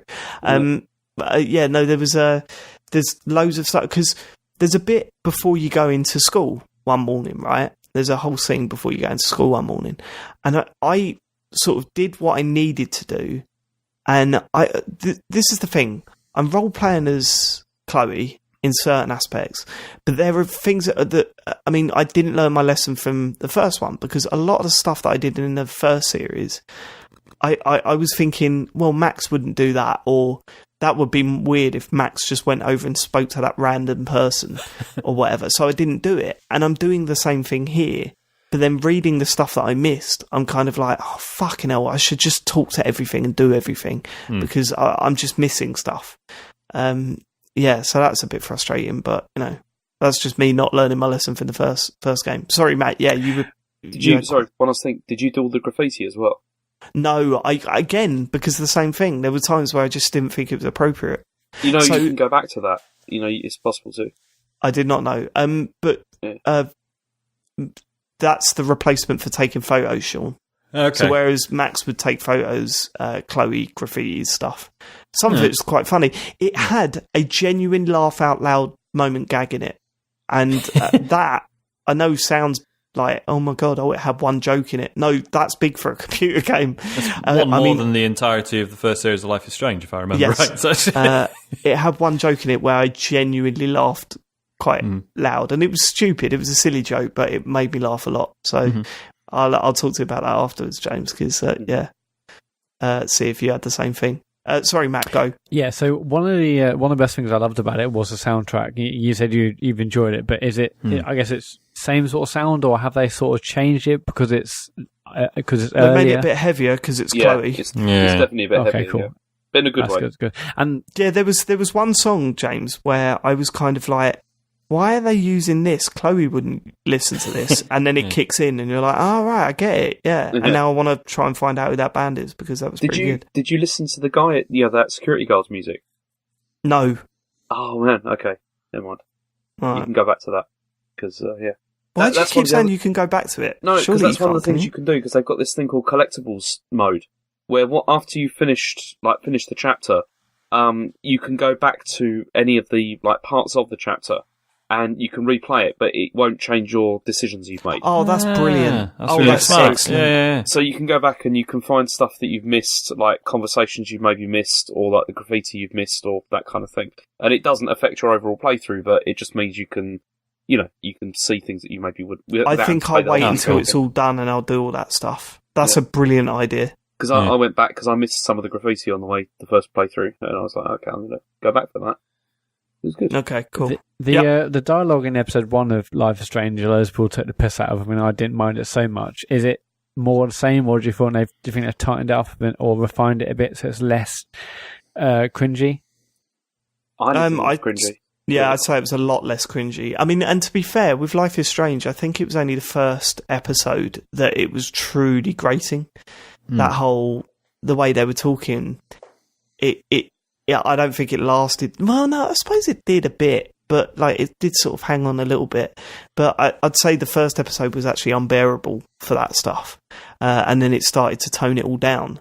Whereas this, it seems, there's even a gag in there about some of the dialogue in the first series, and it's not like what's this all about? There's actually something's explained and it makes you laugh. Is that the bit on the train? Yeah, yeah, it is. Yeah, it's quite nicely done. Cool. Yeah. And how long was this episode? I'd say it's quite long. Yeah, about 2.5 hours. Yeah, it felt about as long as the episodes from the main series. I'd say probably a little bit longer. The whole thing, because it's only 3 episodes as well, isn't it? Yeah. There is a bonus episode though if you buy the. I totally fucked it. Whoa. I bought the standard edition. Really? I didn't realise. Oh, okay. Fuck. But if I'm right, What? it's actually cheaper to do that. If I'm right, so the standard edition is £14. The deluxe edition is £20, and it seems like they're selling the episodes at £5 each. So surely it's cheaper to get the standard edition and then just buy the max episode. Oh, yeah. So Does it how cost important is £17? that 4th episode if it's essentially a bonus? It's not. I don't. As part of the story, I don't think it is. Well, obviously we don't know yet because Well, it can't be, can it? How weird. the bonus one focuses on Max again. So I don't know what the link is yet. I know this was obviously said before Life is Strange Series 1, so I'm assuming there's nothing. It doesn't do anything clever with your save file, I presume. No. I wonder if it's because this is obviously the prequel, but they have announced a second proper series, haven't they? Yeah. Well, Yeah, which they is have, kind yeah. of why I was a bit worried about this because, they announced there's going to be an actual second series, but then they were like, oh, yeah, and then we're sort of chucking this out and it's a different team and it's just 3 episodes and it's a prequel. And I was like, oh, Christ. This could be it really felt shit. like the McConey stuff from Walking Dead, didn't it? I assumed it was going to go that way, where it was kind of like, oh my god, this is going to be shit. And to be fair, it could end up being crap. But so far, I mean, I properly loved every minute of playing that. Like, I genuinely did. And, I'm not reviewing it, so I'm not sort of sitting here with my critical, I'm not criticising everything it does and thinking, how should I write about this bit? Do I agree with this bit or whatever? So maybe I'm just getting blinkered by how much I like the first game, but it doesn't feed it. I mean, I just love the way it is, and that's such a weird thing to say, but I just love what it's doing. it's just a sort of, I see, for me, it was just like a sort of a thoroughly enjoyable, like 2.5 hours of like being back in the world that I enjoyed the first time round, where, I mean, it looks really nice as well. I mean, compared with like the Telltale stuff, it still looks and like performs significantly better. I mean, I didn't have any like glitches or any problems at all, which was nice. It's interesting, like you're saying about it, maybe getting a free pass because you liked the original, but to me, that's like liking the original means I'm more likely to be precious about it, if you know what I mean. So I think it speaks volumes that you're enjoying this so much. I think if they'd really put if they'd put a foot wrong with it, you'd be like, well, hang on a minute, this isn't as good. Fuck it, like, you know? Yeah. I think a lot of that, because see, somebody said, "Oh, why don't you play this like streaming it?" But I couldn't do that. Ruin it, wouldn't it? It's like playing stuff like Heavy Rain. It's different because I wasn't overly invested in that, although I did become a bit more towards the end. But with this is something I do kind of care about, and I couldn't rip it to pieces like this, like a good like Heavy Rain. And Sean, I know you won't, but don't go into it thinking, "Oh my god, so much stuff is going to happen," because it just doesn't. It's one of these things that seems like it just exists, but it's oozing with confidence. Not in an arrogant way, and just feels really good to sort of just get back into that style and just appreciate everything that Life is Strange does. And again, people can pick it apart. I'm sure we'll get some feedback next week. People saying that they didn't like it and stuff. And fine, that's, if that's how you feel, that's how you feel, whatever. I'm not saying, this is amazing, you have to play it. What I'm saying is just fuck me. But when the credits rolled today, I finished the first episode today, I was kind of like, man, I'm so ready to play more of this. I can't wait for the next episode. So that's got to be a good sign, doesn't it? Do we know when the next episode is coming? It really is. They say, 4 to 6 weeks? Yeah, I think so. Yeah, because you know how these things are. It really is like a spin-off to like a TV series you liked. As in like, it's still not the same, but it's still really nice to be back, in that. I know you just said, Dave, you know how these things are, but I hope they've sort of made them already. And wouldn't it be nice just to say, okay, the 1st of October, the 1st of November, guaranteed the episode, rather than just hoping and praying it comes out in the next 4 to 6 weeks? That really hurts episodic gaming personally. But yes and no. I mean, but part of the advantages of it being episodic gaming is that you can pick up on what the community are thinking and react to it. And Telltale did that quite a bit at the start. With was it Duck? And the fact that everyone was his name Duck? That was a kid. Yeah, like everyone hated him, so they were able to turn that on its head and work with that. And if I remember correctly, the Life is Strange, the people who worked on Life is Strange said that they took a lot of player data and adapted not the story as a whole, but some of the dialogue and what people were reacting to sort of adapt to that. And I think that's quite a unique advantage to have. And if they do the same here, then fine. The good thing with Life is Strange is that they tend to be able to hit their deadlines. Telltale have had struggles with that in the past. But the Life is Strange guys, they seem to be able to hit their deadlines and bring out the episodes on time. And, if this was out weekly, the suspense wouldn't be, it's just nice to know that in 4 to 6 weeks' time, I can sit down with a new bit of Life is Strange and just continue the story. I like that. But I know what you're saying. If there was a risk of it being delayed and that we weren't going to get this finished until next year, that would be very, very disappointing.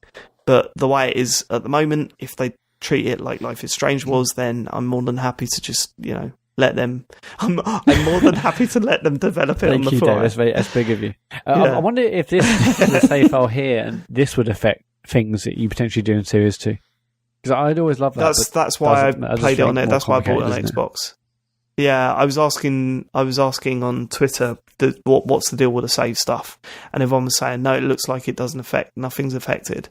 And then I thought I'll still buy an Xbox just to make sure, because I played the first one on Xbox. So, Matt, have you got no interest in getting No, this? definitely. I just haven't picked it up yet. How much is it? So it's 14 quid to get the set, right? 14 quid for the free I would like episodes, to, 20 quid for the jobs lot. How about you, Sean? What's held you back? I'm surprised you didn't jump on this day one. No, I've got it. I've just not had a chance to actually play the fucking thing. Oh, yet. really? Yeah. Oh, yeah, because you said you were going to play it because you played the first series with your wife, right? Yeah. So it's just waiting for both of us to have the time for it, basically. I think I'm going to sit... Next time we've got nothing to watch, I might force Joe to just sit and watch some of the first series, because she's been watching that... what was it? 13 Reasons or something? 13 Reasons Why, yeah. Yeah. And when we were watching it, I did not like it. And I said... Joe, I really think because she loves stuff like that. She loves American high school stuff, drama and all that. I said, why don't we just try it? We'll do a couple of episodes and, maybe she'll get into it. I don't know. Almost definitely not. But I tried it with Chen, and she could see the point of it, but then wasn't overly keen on continuing. But I keep meaning. I mean, she didn't hate it. She was just like, yeah, it's good. But then, I keep meaning to go back to it with her, but we haven't never had time. Yeah, so I'm excited to see where they go with this, how they impose a dramatic story without it affecting what happened after. But more importantly, even if it's just more subtle, because obviously Life is Strange spiraled out of control by the end in a beautiful way. I'm not saying that's a bad thing, but if they kept this a little bit more real and a little bit more grounded, then I would not be upset with that. I think that would be quite a sensible thing to do, actually. It must be tempting to force drama into it to try and make it live up to the first one. But if they keep it as subtle as they did the first, then I wouldn't complain. Can't wait. Right, okay, the next game, I think most of us have been playing Everybody's Golf on the PS4. Now, I played the beta of this and we weren't allowed to talk about it. I don't know if we're still not allowed to talk about it, but what I will say is that the beta was very much online focused. So I was really surprised when you play this and it's very much single player focused. The online stuff is all there and it's all fantastic as it was in the beta. And I'm sure we'll talk about that, but it's really on single player focused, isn't it? I don't know. I think it's got loads of both. What makes you say it's more single player focused than online multiplayer? Well, because it seems like that seems to be the only way that you can unlock clubs and courses. Yeah. Well, okay. I guess you got me there. I mean, it feels like there's equal options for both. But yeah, it gets in terms of character progression. But surely even in your online matches, if you use a particular club enough and upgrade it, does that not go across both single player and online? Or yeah, I think you can. I think you have your gear and that's it. But I've just found... right, okay, let's just... Before we get into the mechanics of it, Everybody's Golf is fucking brilliant. I love Everybody's Golf, anyway, but this is just a beautiful step for the game. I am having so much fun playing that game that I'm so glad it's out. There's part of you thinking, who the hell is going to bring out another Everybody's Golf game? And it turns out I'm just so happy they did. And it's cheaper than your average full price. It's not 60 quid. What is it, 30? And you can get in most places 20, 25. And there's so much in this game. It feels like I've barely scratched the surface, and I've played a good 4 to 5 hours already, at least. And I just, knowing that there's so much Everybody's Golf there to work through is just a wonderful thing. I can't wait to just jump back in again. It's unique thing that it does this time is that it's got this online sort of course stuff where you could just run around, you collect stuff, you can drive buggies about, you can do all this stuff, and you run to each hole and all that sort of shit. It's like this free open golf course that you can just dick about in. But it's also got everything that Everybody's Golf has always done. it was Everybody's Golf. You had to pick a character and play with, right? That was World Tour. With this one, it's got a custom character thing, so you build your character. And I was thinking, that's a shame, because one of the cool things about the World Tour was that you unlock characters as you play, and then you find a character that you really like and you stick with them for a bit, and then if you suddenly unlock a new character that you like, you move over to them. That's in this. It's just in it. You could just you play through the single player campaign, and then you have the face-offs like you did in World Tour, and then you can just turn into one of those characters. And if you didn't want to, but you still like their style, you could just nick their style, their voice, their the way they move and everything, and just use that. It's so brilliantly well done. So in that sort, what an excellent way of introducing the creator characters. Put them as your character. You basically change into their character. Is that how it works? You can do. But you can also nick their animations and put them into your character, or nick their voice and put them into your character. I won the first challenge, and then I know I got like a skirt or something, but I didn't really look into it. But I just assumed those are just bits you can add on to yours. But but that's it. You can nick their clothes and wear them, or you can change into their character presets. It's just a bit creepy. The first one the first versus battle you do is against this like teenage girl. And then when you beat her, she's like, I might be back to challenge you again, but I'll wear a different outfit next time. It's like, that's weird. Japanese games, though, isn't it? But no, I mean, I've said this about Everybody's Golf a million times. If you've even got the slightest interest in golf games, get Everybody's Golf. If you haven't, you should probably still try it, because we've said loads of times that, I'm not into golf. I'm not a golf fan. I don't play golf. I've tried it a few times. I'm shit at it. But Everybody's Golf is just so much fun to play. The setting's nice. There's enough depth in there. There's an insane amount of depth in there. When you first look at a screen, when someone's playing Everybody's Golf, you're like, what are all these numbers? What are all these symbols? What the hell is going on? But at the same time, you can just knock a ball about and have fun. And then you slowly start building into, okay, right, so if I put some spin on it, this will happen. If I've got to focus on the wind so I can catch this. And then it's like they've taken World Tour and just crammed it with a load of other shit. And it works. Like, it's stuff that they've stuck in there that hasn't taken away from the original game, added to it, and it's just an even bigger package now. That's what it feels like. And to play, it's just, it's one of those games that you stick on when you don't want to. Like, it was perfect for streaming because Matt and I were just basically just having a conversation, because it wasn't intense to play. And I woke up this morning and I just sat and done 3 or 4 courses, because it's just such a relaxing and fun game to play that I could just sit and play it for hours and not even, it doesn't get tiresome, it doesn't get boring, because it's not that intense. It's just, you're just playing it and really enjoying everything about it. I love Everybody's Golf, and this is such a good addition. Yeah. I mean, I looked into it, and this game, Everybody's Golf's been going for 20 years. It's like as old as Gran Turismo. And everyone I played's been brilliant. I remember loving the one on the PS3, and this is more the same. But it just felt so natural to go back to it. The camera controls are the same. It just feels so good and so fun to play. The music's also nice. Like the graphics feel solid, and they're fun and vibrant colours and whatnot. It's just brilliant fun. This one does, as you said, Dave, seem to have a lot of extra stuff to do, and I've barely done any of it really. But it's just. Have you done the quiz yet? I did. Yeah, I did the first quiz. Yeah. That is such a it's so funny, because I thought, why am I doing this quiz?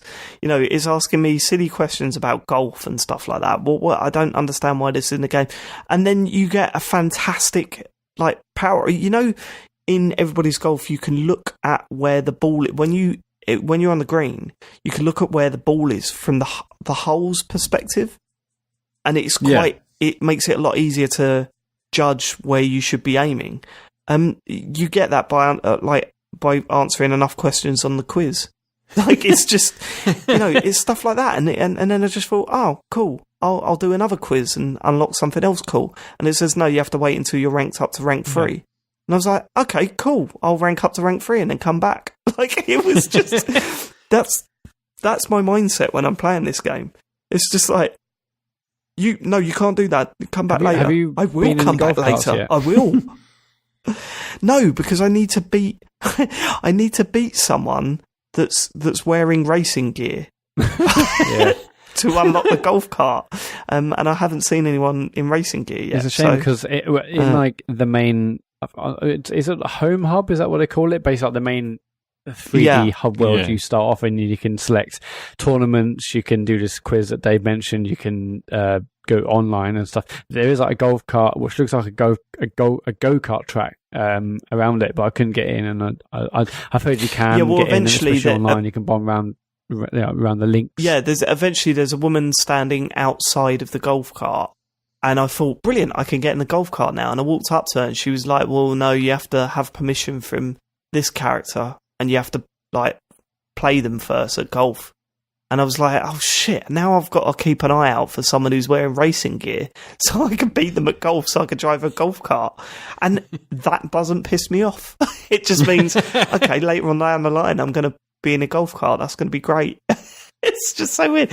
Do you know that home area, that hub area, Matt, is actually quite big? I went down to the beach, because I went around the corner. Yeah, there's like beaches and all this sort of stuff that you could just like the first time I thought, there's this huge like swimming pool pond thing in the middle. I don't know what it is. And I just thought, oh, it's going to be one of those like invisible wall bits. No, the character just goes in and you could go for a swim. Like, literally no reason to do it other than, oh, that's cool. It's just so bizarre. Like, the game's just full of these little touches, and man, I love it. Yeah. I love it. The other thing that it's added is it's got like sort of modifiers, a lot of modifiers in it. So when you first start playing, you'll be using the Ultra hole, which is a much wider hole to putt into, obviously for beginners and stuff. And then it introduces the tornado hole, where there's a tornado coming out. And what that does is that means that if you're chipping in and it goes close enough, it sucks into the hole. So that kind of changes the dynamic, because if you could get it on the fringe of the green, you've pretty much got it in the hole, because it just, it's a lot easier to get it in the hole there. And one of the other ones is, this is literally the only negative thing I've got to say about this game. One of them is auto impact. Have you had an auto impact match yet? No, but I know what you mean. What's that? Yeah, so you press X 3 times. You press X to start the power bar, press X to set the power, and you press X to get the accuracy. With auto impact, you don't have to press that final X. So when they went into it, it says, no, the impact is done automatically, so you can just focus on getting as much power as possible. What do you think happens, Sean? What would you think happens? How do you mean? Well, what do you mean? What happens? Like based on what I've told you. Yeah. So just no one fucks up, basically. Yeah, that's not the case, is it? That's what I thought. No, it's not the case. Did you really? I didn't know anyone else picked up on it, but it's instead it's just random whether you hit the ball well or not. Golf. And I'm just so I was playing like a versus match, and it was set to auto impact because the game sort of randomly decides when you're doing this shit. And I was kind of like, you're just fucking up my shots for no reason. Yeah, I'd rather just complete shit. I'd rather just pick the impact, because that's it made that battle feel so pointless because I wasn't controlling it. So there were times where my shot would just like skew off to the side, and I'm like, motherfuckers. But it was one match. I'm pretty confident that will never happen again. I'm hoping not, anyway.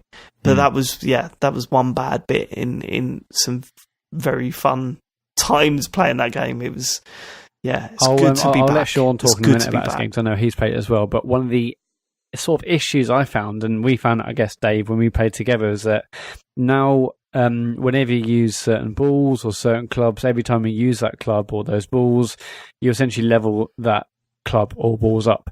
So the more you use driver, you basically can increase its power, and the more you do backspin or left spin or use like the free word or whatever, you essentially level up that club. And I had played for about an hour or two before you had played, Dave, and then you and I played online together. And I think I was just beating you because I was better at the game, but you were convinced it was because I had leveled up clubs.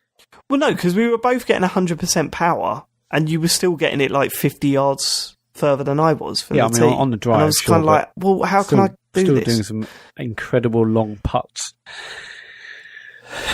My putter was low level, wasn't it? So that's a bit weird. Yeah, that was a bit shit, but how often are we going to be playing online together? I guess that's whatever. Sean, you played it, right? Yeah, and it's all about loot. You collect loot, and you can do that by finding them while you're running around a course, or you can do that by completing challenges and stuff like that. I submitted a score to an online battle, and that meant that the next day I could pick up some sweet loot. It's got dailies as well, isn't it? Daily holes. Yes. I'm not sure it's a single hole or 9-hole round. A 9-hole round, yeah. And all that sort of shit. And it's taken what games are doing these days, injected it into everybody's golf, and it fucking works. Sorry, yeah, Sean, what did you make of it? To be honest, I've not got much to add. It's great. I am a bit annoyed. These games have always been shitty about how frequently you unlock new courses and stuff, and this appears to be no exception. I've been on it a couple of hours now. This seems to be worse than the previous game about unlocking courses, Yeah, I'm only a couple of hours in, and I'm still just playing the same course pretty much over and over. I'm, as I say, 4 or 5 hours in, and I'm still playing the same course. How you unlock courses? Not really. Pretty sure it's through the single player game, but I could be wrong. But then is it because I was asking you guys this on WhatsApp earlier, wasn't it? Because do you unlock new courses just by playing courses, or does it have to be as part of one of the? You go to the little tournament tent and you can do tournaments there, which is basically the same thing but different, or what? It's not massively clear. So that's kind of a shame. But yeah, basically, it's just I was ready for another one of these, one of these light-hearted golf games in my life, and here it is, and it's £30, and it's great. So I'm happy. I was really worried. But when they first showed off this game with all the, hey, you can drive about now, and you can swim now, and you can do this now, and I was kind of like, oh, mate, just give me everybody's golf again. Turns out that's exactly what they've done. And I am going to be playing. I played everybody's golf probably for about 2 years.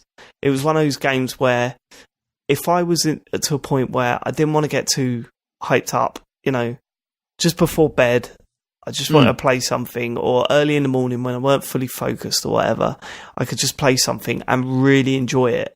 I would stick everybody's golf in, and that lasted for about 2 years, and I can see this lasting just as long, if not longer, because with all of this upgrade stuff, and all of your clubs have got their own level, and so much stuff to unlock, then fucking brilliant. I can't wait to play this a lot more. Because that's the other thing I read as well. Apparently golf clubs break. So you can spend ages upgrading your golf clubs, but they've got a limited amount of time, and then you've got to do it all again. That sounds good to me. It's kind of like, yes, I will do that a lot. I'm fine with that. You're doing Zelda, but in this game it's fine. But apparently this is like every few hours. Zelda, it was every 10 minutes. Busted, had to go and find another fucking thing. It was well annoying. I'm just looking at how you unlock courses. It does sound like a bit of a ball ache. So the third course, it will take 15 hours of single player to unlock the third course, which is a bit annoying. The second one you get is by finishing every other ranks versus characters. That sounds like it's going to take forever too. And you can't play any different courses online until you get them all in single player. Yeah, I noticed that. That was a bit annoying. It is a bit annoying, but I'm going to be playing hundreds of hours of this game, so it's not the end of the world. I wish I got this digitally, in a way, because this is a perfect game. I just will quickly play it after, say, Rocket League. You don't want to have to get Destiny, up and... quick round of this. But... Totally. Yeah, you don't want to have to get up and put the disc in when you just want to chill out. Because I only got like 20-odd quid in Argos. But... I think it's 25 fuck, quid. I should have got it. It's pretty. I'm pretty sure it's $29.99. If that's on sale at Christmas, I'm going to buy it on digital. Yeah. Yeah, it's perfect for that. But get everybody's golf. It's definitely it's even great. if you're not it's into really golf, it's great. just great fun. It's quite a chill game. It's great if you just want to chat with your mates, but play that. It's fun as hell. It looks great. Yeah, I'll totally recommend it. Matt, we need to stream it more because I really liked that feeling. Streaming tends to be about, hey, whoa, it's all wacky, it's all going on. But we were just having a real good laugh, just chatting away and not having to just fully focus on the game. Yeah, we got surprisingly what I mean? deep on that stream. So it's good. Good game. Good. I like that game. James, you've got no interest in everybody's golf, no? I've never played it. So James, you'll love it. There's loads of I think you would love it. Japanese girls in short skirts and stuff. You collect all the outfits. Disgusting. Pre-ordered. Just downloaded on PSN. Well, so the thing is, as you were talking, I was just having a look at it on Vita because it's like it seems like something that I think would be nice. Yeah, to play I played on Vita. It's brilliant. That's probably my most played Vita game. And it's only like £7 to download for that. I was just thinking, should I play that or not? I mean, you might as well get the PS4 play version, that. Yeah, I was going to say, can't play that with your cool mates. So get both. Get the PS4 one. Or get both. It's an option. It is an option. Do it. It's good. Right. Okay. Cool. Yeah. That's me. Let's go over to Matt. Well, that's also me. That's all we played. That's cool. I was going to play NAC 2 and couldn't because I had to put the emails in the dock. Speaking of that too, James. Yeah, I played this. Yeah, you played it and you told us all we had to play it as well. Why Please did you do that? NAC 2 demo. I know, because I didn't want to just be the only person that played it and then David start just having a go at me for being negative or whatever. Just say, it can't be like that. But I don't know, because it's really short. It's a really short demo. It's only about, how long? It's about 10 minutes, if that. If that, yeah. And it's like, as I said, I struggle to see why it exists. Like, it's just the biggest fucking non-event of a game, isn't it? It's just, I just don't understand what it's for. I mean, the demo in particular was like, why would you put this out to try and get people to buy it? Because it's the same as the worst bits from the first game of just like, trying to do the combat, it being irritating, the character being completely charmless, all the other characters being completely charmless. And you just think, why am I playing this? It's like, it's not shit by any means. No. It's not bad. Just, I've just got the nothing first to one say wasn't about bad. it. The first one wasn't bad. It was just a bit average, Yeah. It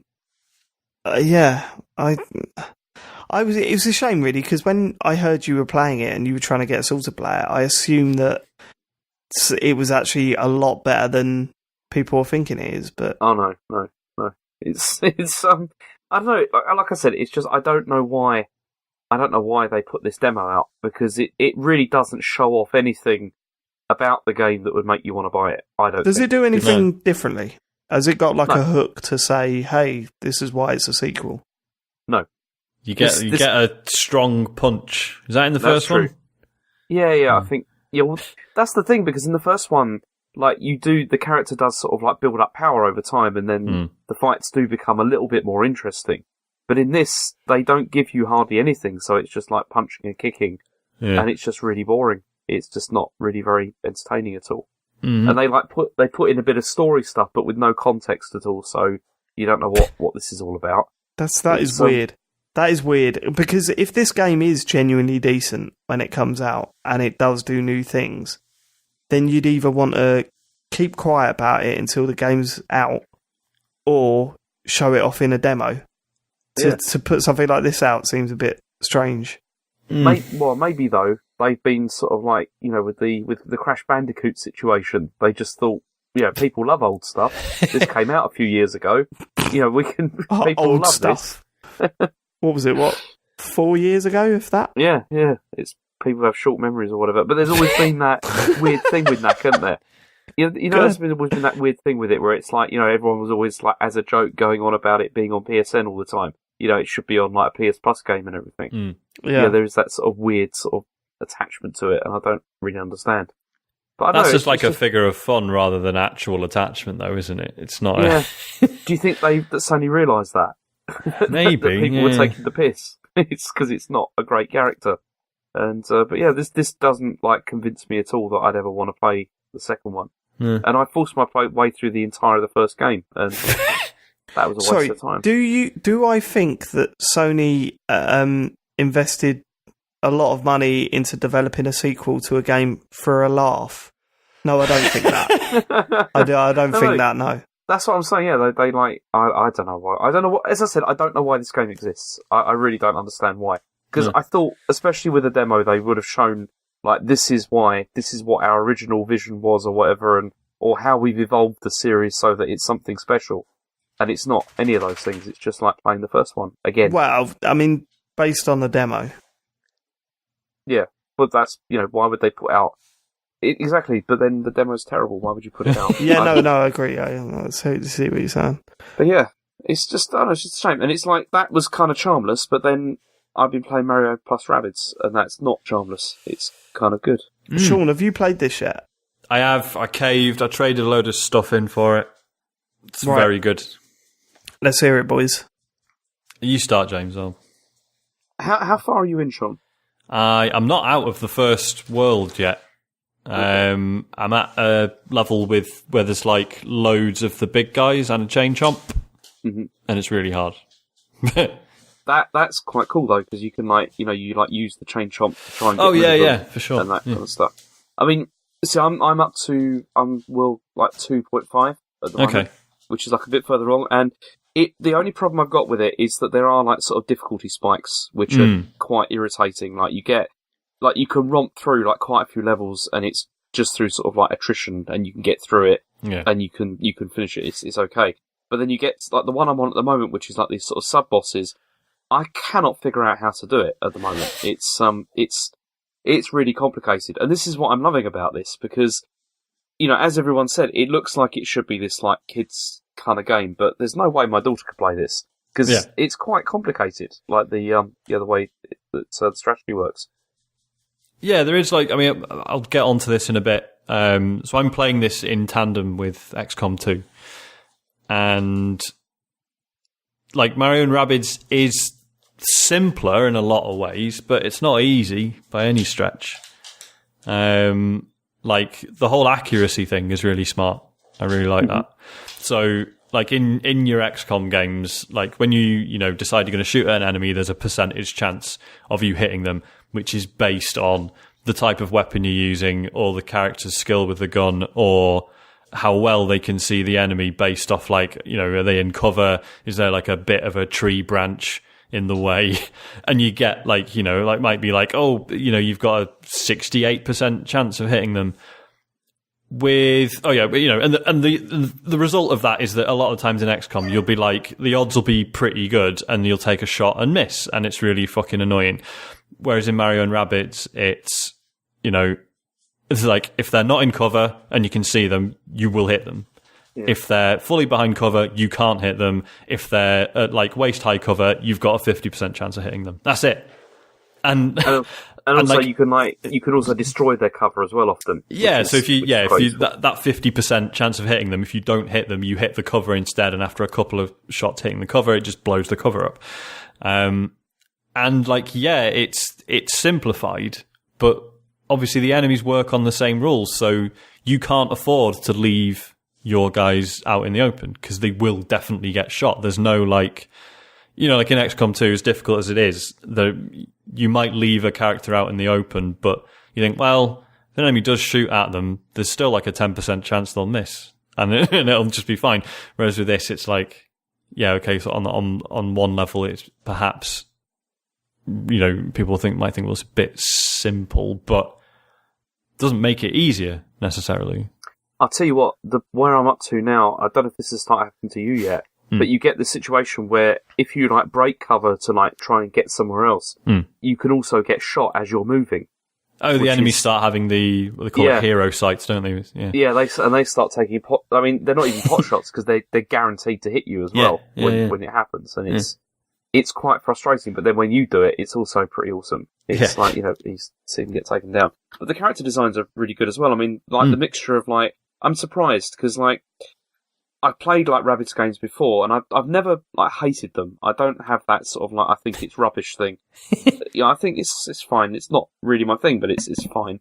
But it's okay in this. I think it does merge quite well, especially when they do that whole, like merging, sort of the rabbits with other characters. It looks pretty good. Yeah, it's convincing, and I think rabbits are pretty funny. It's just like stupid slapstick and them shouting a lot. I'm all right with that. The Princess Peach rabbit is funny. I think it's funny when she takes a selfie of herself, and it makes me laugh. It does that all the time. It's like it's like whenever there's a boss, it's like the first thing is the selfie shots. Yeah, which is pretty good. Have you seen the thing if you fail with her as well? Yes. Like what happens? Yes. And it's just like you just see like your main character standing there, and then off screen, like she just throws Princess Peach's wig like onto into the fucks off and throws all the peach and the stuff crowd onto, just she's fucked off. I enjoyed. There's at one point you just see like a giant toilet for no particular reason that's like Yoshi coloured. Don't know why, made me laugh. It looks beautiful, generally speaking, but like really quite surprising that this is running on a handheld effectively. Soundtrack's amazing as well. I've had a bit of slowdown as I played it though. Yeah, like later on, there's like the bit I'm stuck on at the moment. Whenever like a specific attack happens, you get it stutters. It starts to like. But you plan on handheld exclusively or in both modes? In both modes. Oh right, and actually. This really feels like a game, though, that it feels much better playing it on TV, I thought. Because it just looks so much nicer, like big. It's, Yeah, I know what you mean. Soundtrack, though, holy shit. Like, it's, so basically, it's Grant Kirkhope, who's done music for loads of things. He's worked a lot with Rare. My personal favourite of his work is he did the Viva Pinata soundtracks. And yeah, basically it's just him doing, like, some of it's like totally original, but a lot of it is riffs on like famous like Mario tunes, and it's so good. Like the one around Princess Peach's castle is just a total, riff on the one from Mario 64. Yeah. It's so good, and it's all like fully orchestrated. It's beautiful. So there's also there's multiplayer as well, which I haven't tried yet. And also amiibo stuff that they've stuffed in there, for like, which gives you like extra weapons and things. But the only thing that because there's also DLC coming apparently as well, which is okay, I guess. But I don't know, it just nowadays whenever you hear that, like, I heard this with you're probably all just going to disagree with me about this, but like, like Destiny 2 is coming out this week, then I was like reading a news. I'm sorry, I'm joking. Very good, Matt. Anyway. But anyway, I was like reading this story where it just said like, read about, Destiny 2's first DLC that's coming out. Yeah. And you're just thinking, game's it's not even out yet. Yeah. And that just feels a bit, I don't know. I mean, you're right, but it is a little bit different for Destiny, Destiny 2. Like Destiny, the DLC, the DLC isn't, it's not stuff they're holding back. And it feels like a genuine expansion. Uh-huh. No, not convinced with that. Well, I don't know. I still feel that like this DLC, like straight after launch, just feels like a bit of a like cash grab, and it feels like that with this a bit. But I don't know. Mate, I don't know what. When is the DLC for so. this coming out? I don't know. I don't know if it's soon or. But yeah, there is is there a season pass? Did I read? I've no idea. Don't know. Did James read that, Sean? Can you confirm or not whether James has read that? Whatever, David. Whatever. Look at him. Look, Sunday James is grumpy James. I'm tired, David. I've got a terrible cold. It's not good. But yeah, but it's a good game. It's fun. Just need to play some more. How do you feel about the bits between the fights? They are a little bit boring from time to time. Yeah, they're fine. They're just totally superfluous, aren't they? Like, did you also? I've also found that I thought there's a few too many cutscenes. Yeah, you know what I mean, and they go on for quite a long time. And like some of them are pretty good, like some of them are like funny or whatever. But there are a lot of cutscenes, and I wasn't so happy about that. Yeah. I don't know. It's like obviously like between levels. Sometimes there are like little puzzles, and they've started to get a bit more involved. But yeah, I don't know, some of it just feels like busy work, like, just run around on a straight path for a bit and collect some coins on the way. Yeah. It's like, probably just throw me into the next battle, mate. Like, the coins you pick up between levels are, like, barely worth having anyway. You might get, like, 5 coins, whereas you need, 500 odd to buy a new weapon or whatever. So they're not, don't know. It's a bit odd, but what does it do that XCOM doesn't? It's just, I mean, for one thing, it's actually, like, charming and fun, whereas XCOM is miserable. And, like, it's a pleasant thing to spend time with, where XCOM isn't. And again, this, yes, things are simplified in it, but in a really elegant way. Like, it's not just easier. It's like there's still plenty going on, and it's got its own interesting ideas. The whole, being able to, like, do slide kicks on enemies as you do your normal, like, movement phase, and being able to, if you run, like, to a friendly, like, to a teammate, they can then, like, give you a boost jump somewhere else. And then there's, like, there's, like, these massive skill trees for all the characters as well, that, like, some of their abilities just sort of add effects to existing things you know about, whereas some are, like, completely new moves altogether. So that stuff's all really cool. It's just nice, whereas XCOM is quite stressful. So, but yeah, other than that, they are very similar. But what's the there's room for like? both, though. Is it worth? Story's fine. Story's just going? Rabbids. Yeah, like, the story is just Rabbids are in Mario Land, and one of them's got this magic visor that it keeps shooting at things, and it merges them. That's basically it. That is it. Yeah. Yeah. But yeah, it's just quite funny and charming most of the time. I'm going to be an arsehole here, but I have seen a lot of people on Twitter that definitely hated Rabbids, and now are kind of going, no, they're funny, aren't they? Like, just thinking, I want to go, what do you think of Minions? Well, no, not them. They're the same thing. They're the same thing. I've always said that I've always found Rabbids pretty funny, and I haven't got a problem with Minions.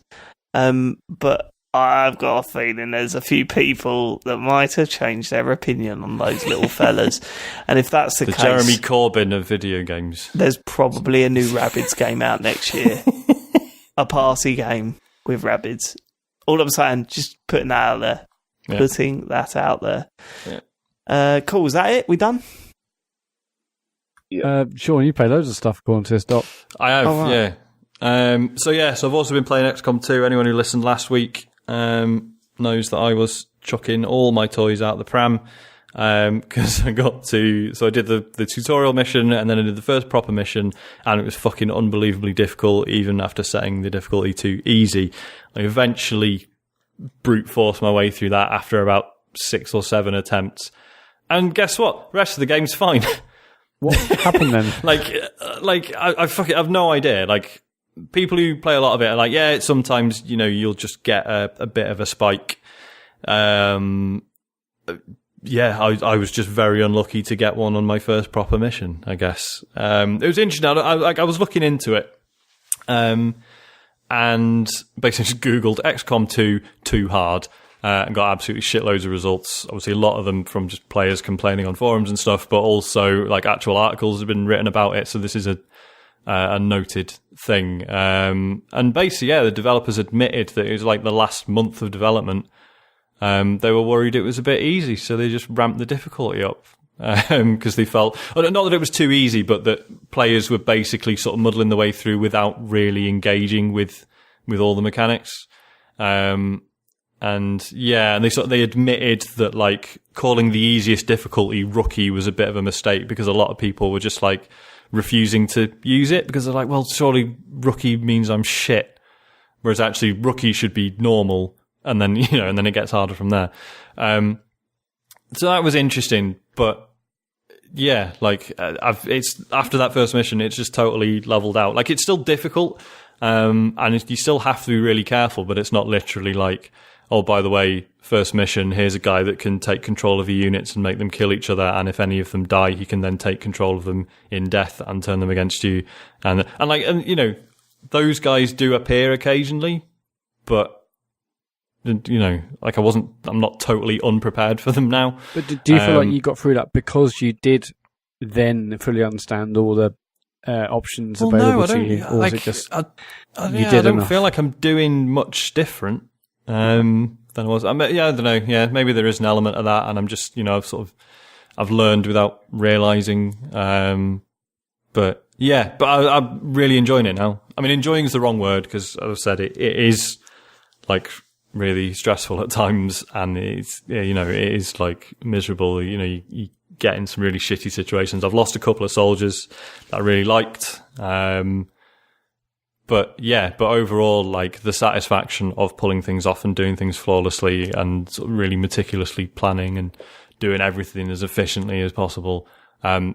It is a fucking really good feeling. I don't know if it's still £12 on PSN, but yeah, if you like your turn-based stuff, it's very good. And you'll still have the playlists, even playing Mario & Rabbids at the same time. Yeah, despite being similar, they sort of play off each other quite well, because like, if I have a shitter on XCOM 2, I'll stick Mario & Rabbids on, and it's, as I said, Mario & Rabbids is not like easy by any means, but there's just a bit less to think about. And that actually works quite well, despite them being quite similar. Similarly, like, if I've been playing a lot of Mario & Rabbids, and then I sort of think, like, right, it's fucking time to step up. Then I'll get XCOM 2 on. Time to grow the fuck up. Yeah, mate. Let's play a grown-up game for grown-up boys with real guns in it. And, yeah, I mean, also, obviously, Mario & Rabbids, like, because I can play that away from the TV as well, so that helps me decide, if I've got access to the TV, probably stick XCOM on. If not, then it's Mario & Rabbids. But, I'm glad that I pushed through, because I think now that I get it, I would have been gutted if I'd just been put off by that first mission. So yeah, enjoying that. I've been playing a lot of No Man's Sky still. Yes, nice one. Talk to me. I've just sort of found my level with it, I think. I had like a really nice time just being like, right, hang on, I don't like my home planet, so fuck the missions, fuck the objectives, I'm just going to go exploring and find a new home planet. And did you find one, Sean? I did. Did you find one? What colour is it? It's brown. Yeah. That sounds like a Sean planet. The best planet. That sounds like a Sean planet. It's really interesting, because when you're looking for a home planet, like I found one that I really liked, and then but it was like mostly water, but it was like really beautiful. And like the atmosphere, it was like 12 degrees most of the time. And you thought, so it's like, fuck that, here comes Brown Town. But like, so, and then I sort of started my base again and built the first vehicle. And basically the vehicle missions are like, get to this other waypoint in like a certain amount of time, which is fantastic, except when you're in a car and most of the planet is ocean. So that was really difficult. Eventually you do unlock a vehicle that can float on water, but it's got like no storage space. So I was like, right, this isn't a long-term prospect. And basically after a while you realise that for your home planet, you just want the most boring planet imaginable. No. You just want somewhere it's easy to just drive around and you don't die every time you step out of your vehicle. I found an amazing ice world, but it was literally like, like you get a lot of ice worlds or scorching hot ones or whatever, where it's like slowly, like really slowly draining your environmental, your hazard protection. That's it. This was literally like the hazard protection lasted about a minute, and then I had to get back in my ship again. So I was like, right, fuck, I can't stay here either. Like it's this weird experience, just finding worlds and being like, and sort of, you scan them from space and you're like, okay, you get like minimal information, like, it is cold. Here are some of the, the materials you can get or whatever. And you're like, fine, I'll go have a look. And then like, as you're coming down through the atmosphere and, sometimes, oh fuck, this place is absolutely stunning. Like, I hope I can stay here. And then you get out of your ship and it's like extreme cold. You are dying. Forget it. And you're just like, for fuck's sake. When you think, okay, beautiful planet, oh, this is brilliant. You get out your ship. This is lovely. It's easy to get stuff. And then as you're building your base, you're like, hang on, it's getting a bit dark now. Oh, no, wait, it's gone to minus 200 degrees. Yeah. This is horrendous. Pack up, boys. We're leaving this place. It was fine until it turned to night. And it's a total shithole now. Yeah. So yeah, there's a lot of that. And it's quite fun. It felt like there was a real purpose to exploring, I presume you didn't reset your save or anything. You literally carried on from the one you're using. Yeah. So I've just been enjoying doing that. Again, it's similar to Everybody's Golf. It's like, you know what, I want to play a game. I don't really want to be tested all that much. Stick No Man's Sky on. Having loads of fun with the photo mode as well. That's really nice. Yeah, it's brilliant, isn't it? I love the fact you can move the sun around and change all the lighting, all the filters. There's so much to it. Yeah. It's really nice. What else? Last one. I've been playing a bit of Absolver. Go on. Right. I saw John playing it. So this is kind of like Dark Souls Ninja. Yeah, pretty much. Structurally, it is Dark Souls. It's like, hello, here is a world. There are some bosses. Go find them and kill them, and then come back when you're done. But yeah, the combat is it's a lot like God Hand on the PS2. Oh right, I thought from what I was looking at, I thought the combat was quite slow and. Yeah, it was in God Hand, really. I mean, it depends. Like one part of the hook is that you can customize your own your attack combos. You learn moves as you go, and you can start stringing string together different combos. And where it gets really complicated is you have 4 stances depending on how you're sort of which way you're facing relative to your opponent. So like front left, front right, and then back left, back right.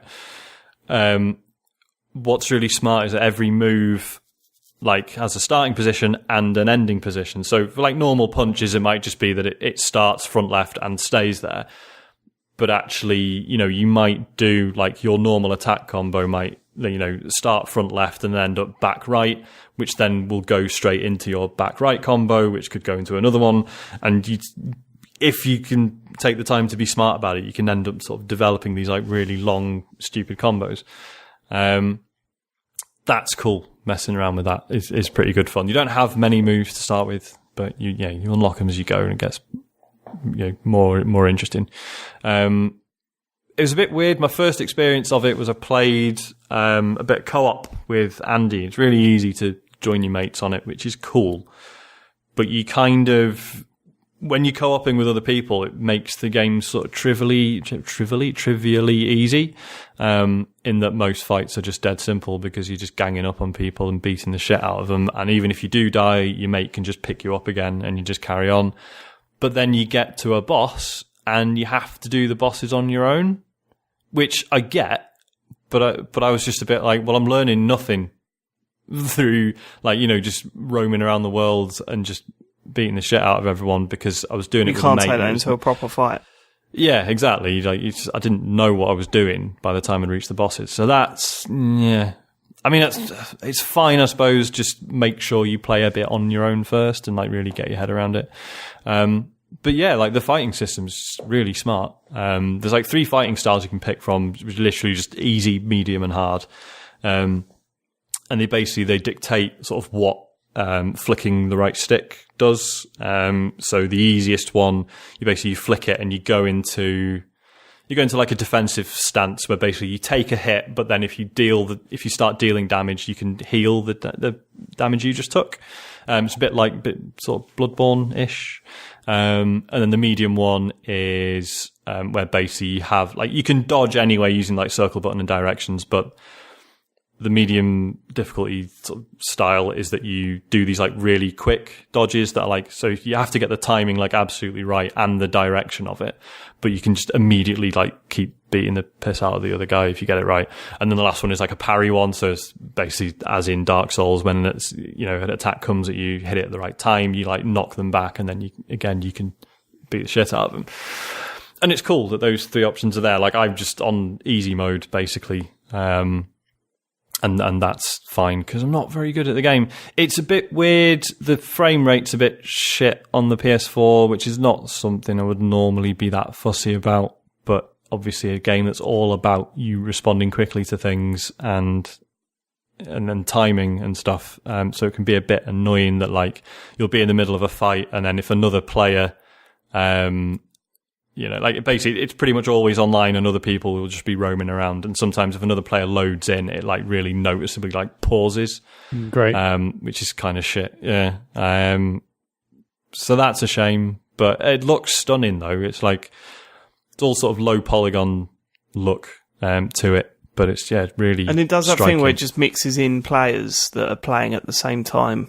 Yes. Yeah. So that seems like the main draw of it, doesn't it? Is that you don't know necessarily. Does it indicate when you're fighting a player control character well, or does it try and keep that a little bit ambiguous? I mean, all the characters are sort of made up of the same models and gear and stuff, but like other human players will have like their name above them. That said, like sometimes you'll be in, you'll just come around a corner and you'll just see someone running and you'll panic and start punching them and then realise it's another player. So it's not always like massively obvious. So are you working alongside people, or are you working against you can't them? basically, when you meet people in the wild, you can start just hitting them if you want. But also, you can just request to like co-op with them. And then it like teams you up. What, like physically in the game, or you just naturally start working together? Like there's an actual option in the game where you like request co-op and then they can answer yes or no. If they say yes, then you become like a little team. And this is, like I'm really enjoying it, and this is all before you get into actual PvP stuff, which I think for a lot of people, especially if you really like your fighting games, that's where the meat of it is going to be, I think. The fighting system's interesting enough that I think like you could get a lot of mileage out of actually just watching fights on it, I think. So I'm intrigued. I think it might be quite short though. I must have only spent about an hour and a half on it.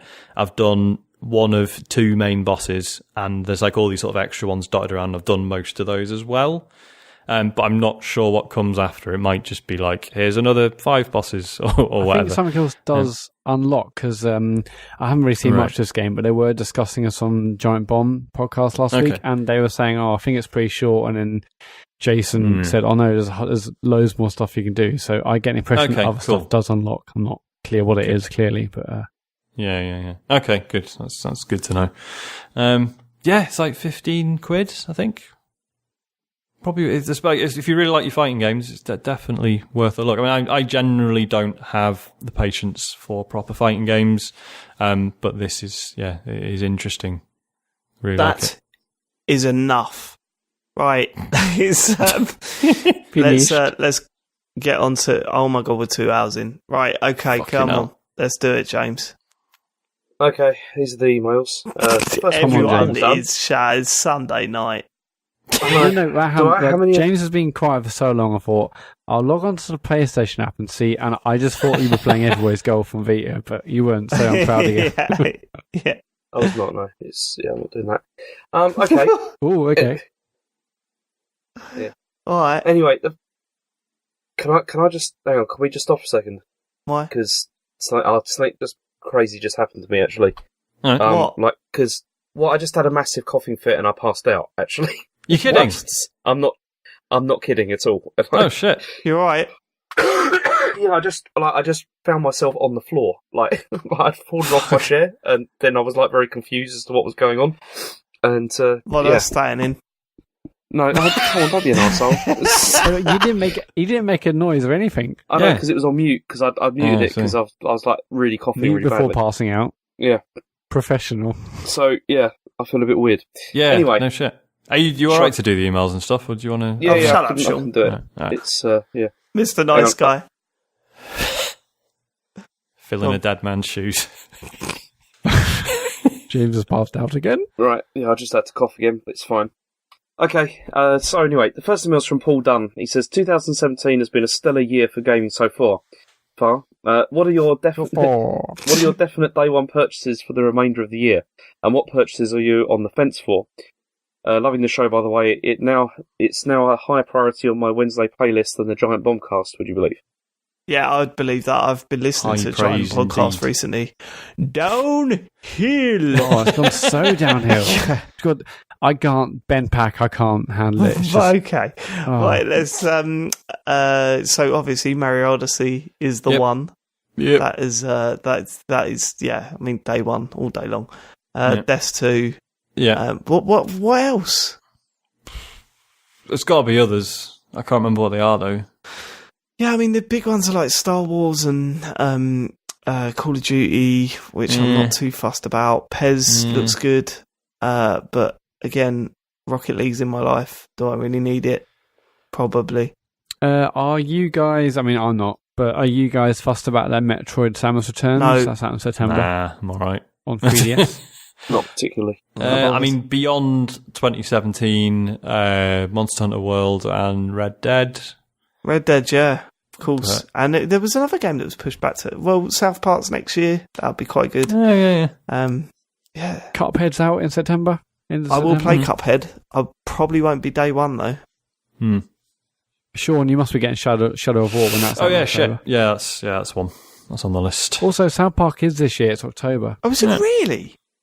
I thought they'd... Yeah, I thought they'd have the another article delay. reading now is late, but potentially. Well, I knew someone I know went to a press event for that this week. It had already been delayed once. Yeah. Right, I thought it got delayed till next year. Wasn't there something else that got delayed till early next year? Probably. Crackdown. Far Cry's early next year, right? And Crackdown. Oh, yeah. Yeah. So early next year is looking really good. And I'm sure there'll be some surprises, as there always is at the end of the year. But right now, I'm just focusing on Dest and Mario. They're the ones that are really sticking out to me. Yeah. I'll tell you what game I'm interested in. Go on. I didn't think I'd ever would be. Go on, Matt. But, tell us. Fire Emblem Warriors. Oh, yeah. On Switch. Yeah. That's out soon, isn't it? Like next couple of weeks. But it's October. Oh, okay. Okay. You've got to play a proper Fire Emblem game at some point, man. I do want to, believe me. And when it comes out on a platform of my own, I'll bloody well buy it, believe me. Next. Okay, Matt King says, as someone who's put in almost 2,000 hours in Destiny over the last 3 years, I'm forcing myself to play some other games in my collection before Destiny 2 inevitably saps all of my free time from next week. I'm currently trying to do 100% Bloodborne. As most of you play Destiny, are any of you desperately trying to wrap up any other games before D2 hits? That's the first question. Well, I mean, I obviously wanted to get Life is Strange Episode 1 done, but that was quite short. Not really. I just want to keep hammering as much Everybody's Golf as I possibly can, because I know that that's going to have to go on the back burner for a little bit. But it'll always be there. It'll always be there. Yeah, like I'm definitely conscious of like a lot of good stuff's coming out, and it's already affecting purchasing decisions, like the fact that Destiny 2 is on the horizon, because realistically how much of this stuff is getting played after that. Yeah. So not really. I mean, and you got to remember we're like 3 days away from Destiny 2, so you know, there ain't much time to be finishing games off right now. No, I'm not sure. I don't think I even have one evening free to play Life is Strange before Wednesday, so I'll never play it now. I'll never play it. No, you will. When will. Like a couple of episodes come out and we're buzzing about it or whatever. I'll play it when the Destiny servers are down. How about that? Okay, thanks. On release day then, yeah. Yeah. For the first fortnight. James. His second question says, were any of you ever into achievement or trophy hunting? And if so, are there any particular that you look back on with regret and or shame? For example, I have two. The Platinum Trophy in Final Fantasy 13. I have no real explanation. It was unbearable. And collecting all of Hitomi's swimsuits in Dead or Alive Extreme. Oh no, 2. That's a badge of honour, mate. I bet you and James have both got that, surely. No, I was more of a Christie man myself, to be honest with you. I would say, I mean, obviously, I mentioned about Crackdown about 1 million times, and now that one achievement haunts over me. But no, Geometry Wars 1 and 2, the achievements on that were really, really good. Just play the regular game, but you're not allowed to shoot anything. What? But you did it. It's great. That was when they were good. But no, none of us are into achievement hunting anymore, are we?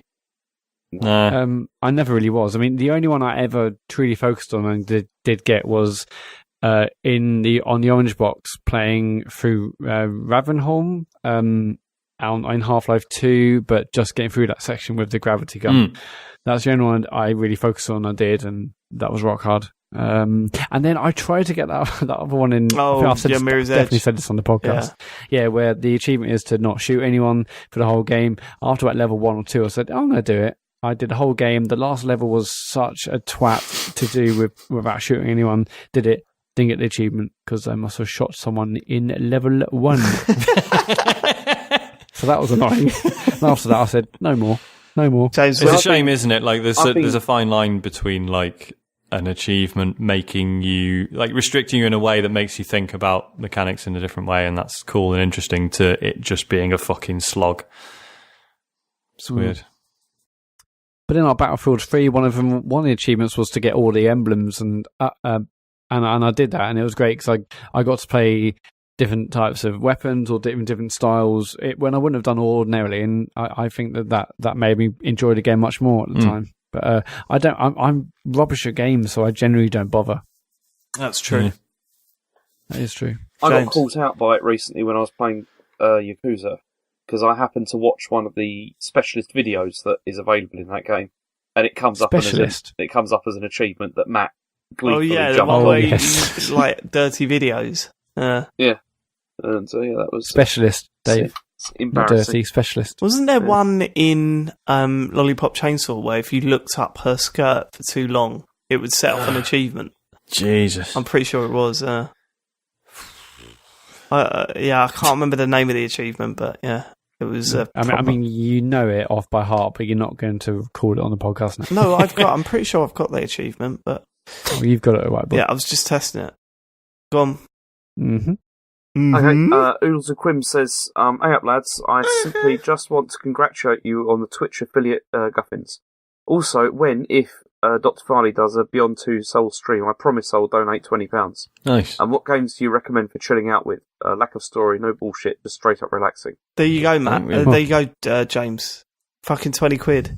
Just get it done. In the bank. I'll do it later. What, later today? As for the question... Go on. I was going to say, as for the question, I think we've mentioned a few already this episode. I mean, Destiny 2 is going to be a big one. Everybody's Golf, No Man's Sky. Any others?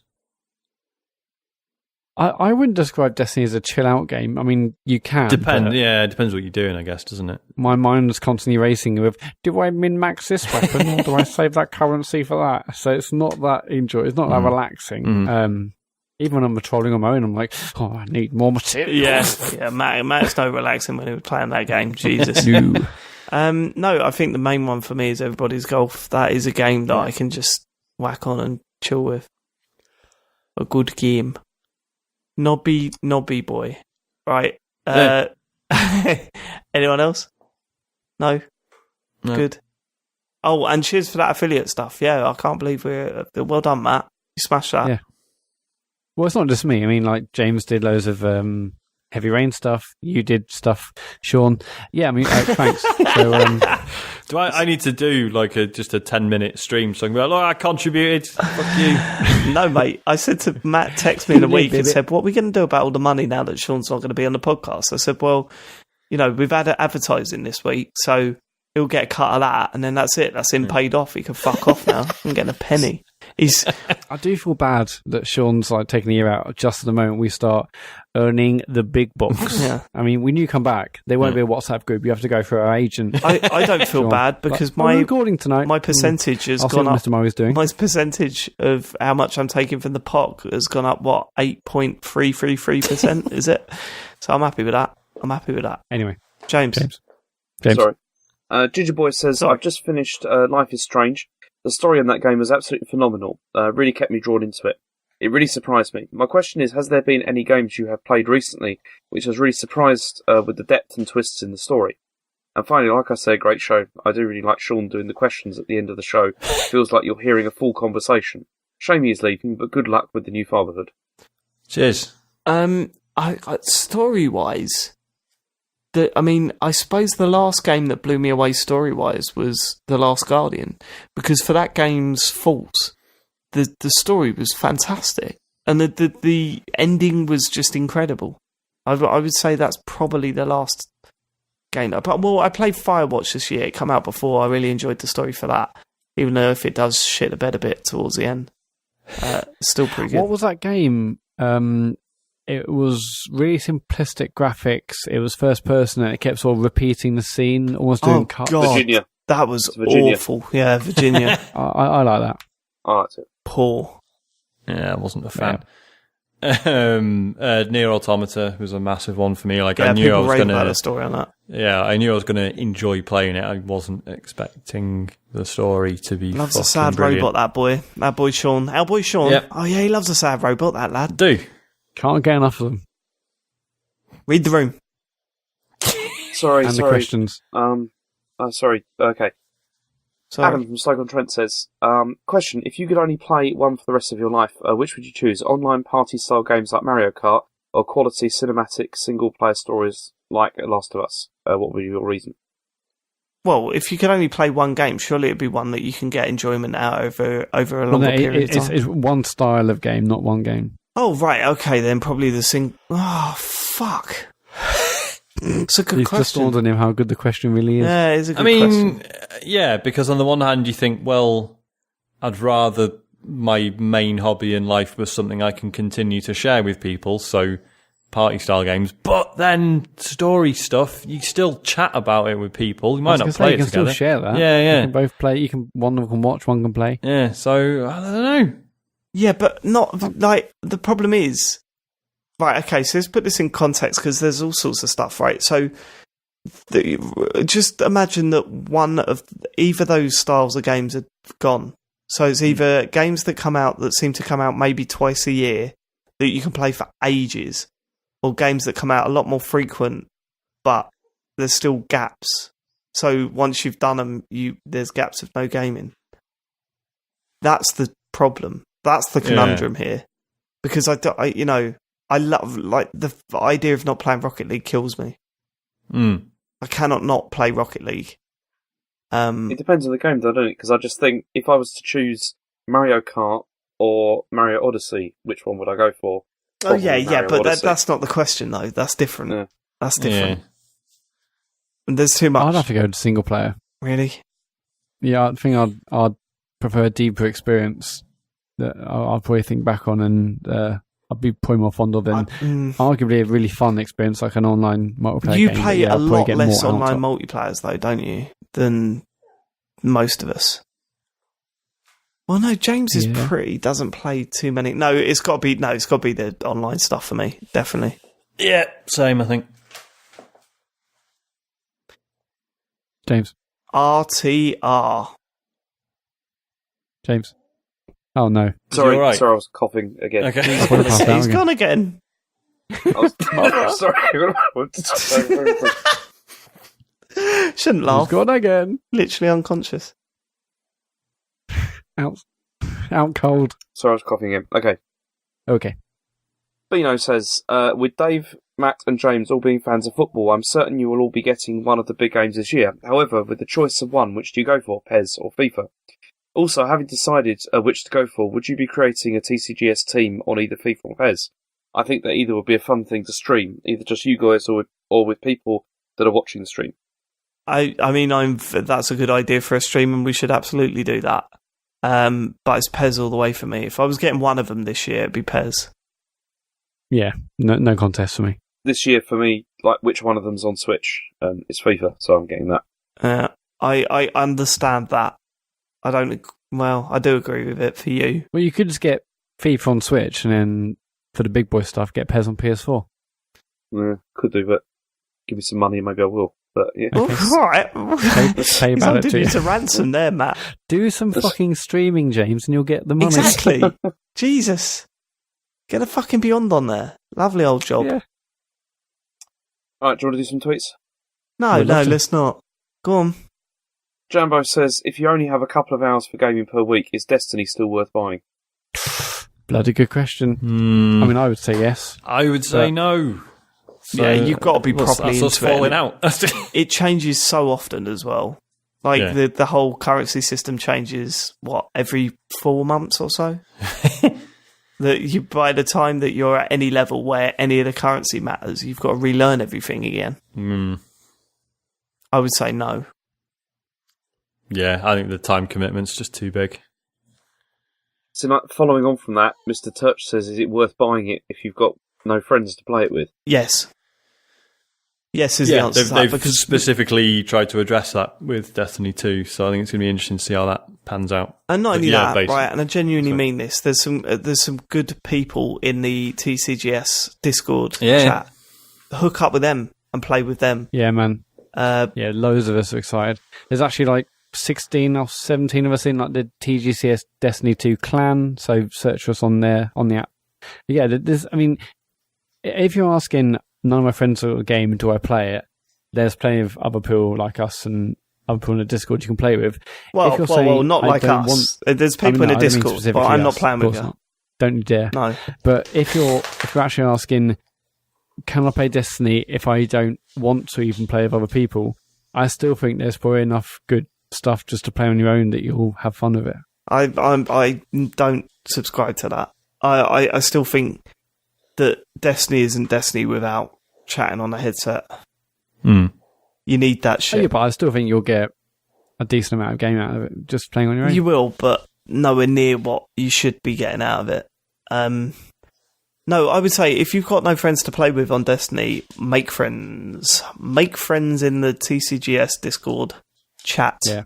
Because there's going to be a big bunch there's going to be a lot of people playing that game from there, and no doubt they'll happily have you on board. Definitely. The link to Discord is pinned to the top of our Twitter account, so go there, join the Discord, loads of people on there, and everyone's excited for Destiny, so get involved. Shimmy Hill says, given David Turners is so poor at picking a Splatfest team, can we trust anything he says? No, I mean, I'm not, am I? I've lost 2 and won 1. I lost the Invisible and the Ketchup. Yeah. But what was the first one? You won Cake versus Ice Cream, didn't you? Cake versus Ice Cream, I won that one. Yeah. So, come on, stick to this time, see where we are after the 4th one. Sorry? I said, see where we are after the 4th. Yeah, true. And I'll have you know that every one that I've picked as well has been the most popular. So, every man. Okay? Good. Read the room. Okay. James. Transter says, what is your all-time favourite game from last gen? Only one title. I know this is not a stealth shite Skate 3 question meme. Left 4 Dead 2. 2, not 1. 2's better than 1. Yeah, right. Yeah, it's I'm not arguing. I didn't good. play enough of 2 to really comment. But a lot of people say 1's better than 2, and I get that and I understand that. But when you play a lot of 2 and then go back to 1, you really miss all the melee stuff, all the various different weapons. And I remember we went back to another one, didn't we? And it felt so weird, and so different. Yeah, it felt The level properly design different. felt really restrictive. Yeah, 2. Left 4 Dead 2 is all timer. So good. It's boring answer, but probably Halo 3. That's okay. Hold on, Dark Souls as well. Oh yeah, shit. That might be up there. Yeah, so now I'd probably have to go for that, actually, even though I didn't really play it last gen. I played it this generation, but later. I think, that's why it didn't occur to me, because it's just a bit, like, it's not really gone away. It doesn't feel like an old game, you know? It always feels current, doesn't it? Yeah, it does, yeah. It's weird. But no, I still think Left 4 Dead was top of the pile for me. So good, man. You will never get that moment back where you played that for the first time and you just freaked out about everything. You don't really know what's going on. I mean, the first game as well, when you played that for the first time, you were like, what's that thing singing over there that's sitting on the floor? Oh my God, it's killed me in one hit. That is horrific. Yeah, and then facing off at the end. No matter how many times you played it, the final little bit where you've got to rush to do something is so perfect. You know, just turning on each other out of nowhere. Yeah, leaving someone behind us. And it doesn't even need to go. It doesn't even go, okay, now you're fighting each other. It just goes, right, you got to get to somewhere. Like all it takes is one person to end the game. Yeah, so here is a difficult situation where abandoning someone might help you out. Yeah, totally. Off you go. Totally. Dave, we should definitely play, I think it's on console, that Warhammer Vermintide game. So basically it is basically another Left 4 Dead. It's for nerds though, isn't it? It is. Zombies are cool. Forget source material. Zombies are cool. Right? I reckon we'll love it, Dave. We should try it. Well, come on, answer that question then, Matt. I think you're right there. Left 4 Dead, actually. That's such a strong title. It's a good one. Right, let's do one more because we're all fucked. Yeah. Okay. Like make that the intro music, please. Like a headmaster reading a letter. The Goose says, TCGS Discord dispute. When you order a doner kebab, do you expect it to come with pita bread or a naan? Right. Discuss. This is a very big one because do you remember, Matt, when we went to Edinburgh? There was me, you, and James, not Farley. We were dying for a kebab. We were like proper. We need a kebab, and then we finally found a kebab place, and they served it up in a naan, and we all just looked at it and thought, "What the fuck is this?" Yeah, that's just weird. Yeah, I think that answers your question. It's got to be pita in it. It's a northern thing, isn't it? The naan bread. Is kebab. It? Yeah, yeah. No, it is. I'm pretty sure it is because my brother went. I've had them in Leeds and they've been pita. Well, that's funny because my time. brother studied in Leeds for his gas thing, and he said, but every time he went to get a kebab in Leeds, it come in a naan. He said it was horrific. What about you? You're north, aren't you? Yeah, to be honest, I think I'd probably go naan given the choice. You're insane. No, I know. That is insane. The podcast right there. Pita bread. It's a bit softer, innit? I find, I don't know.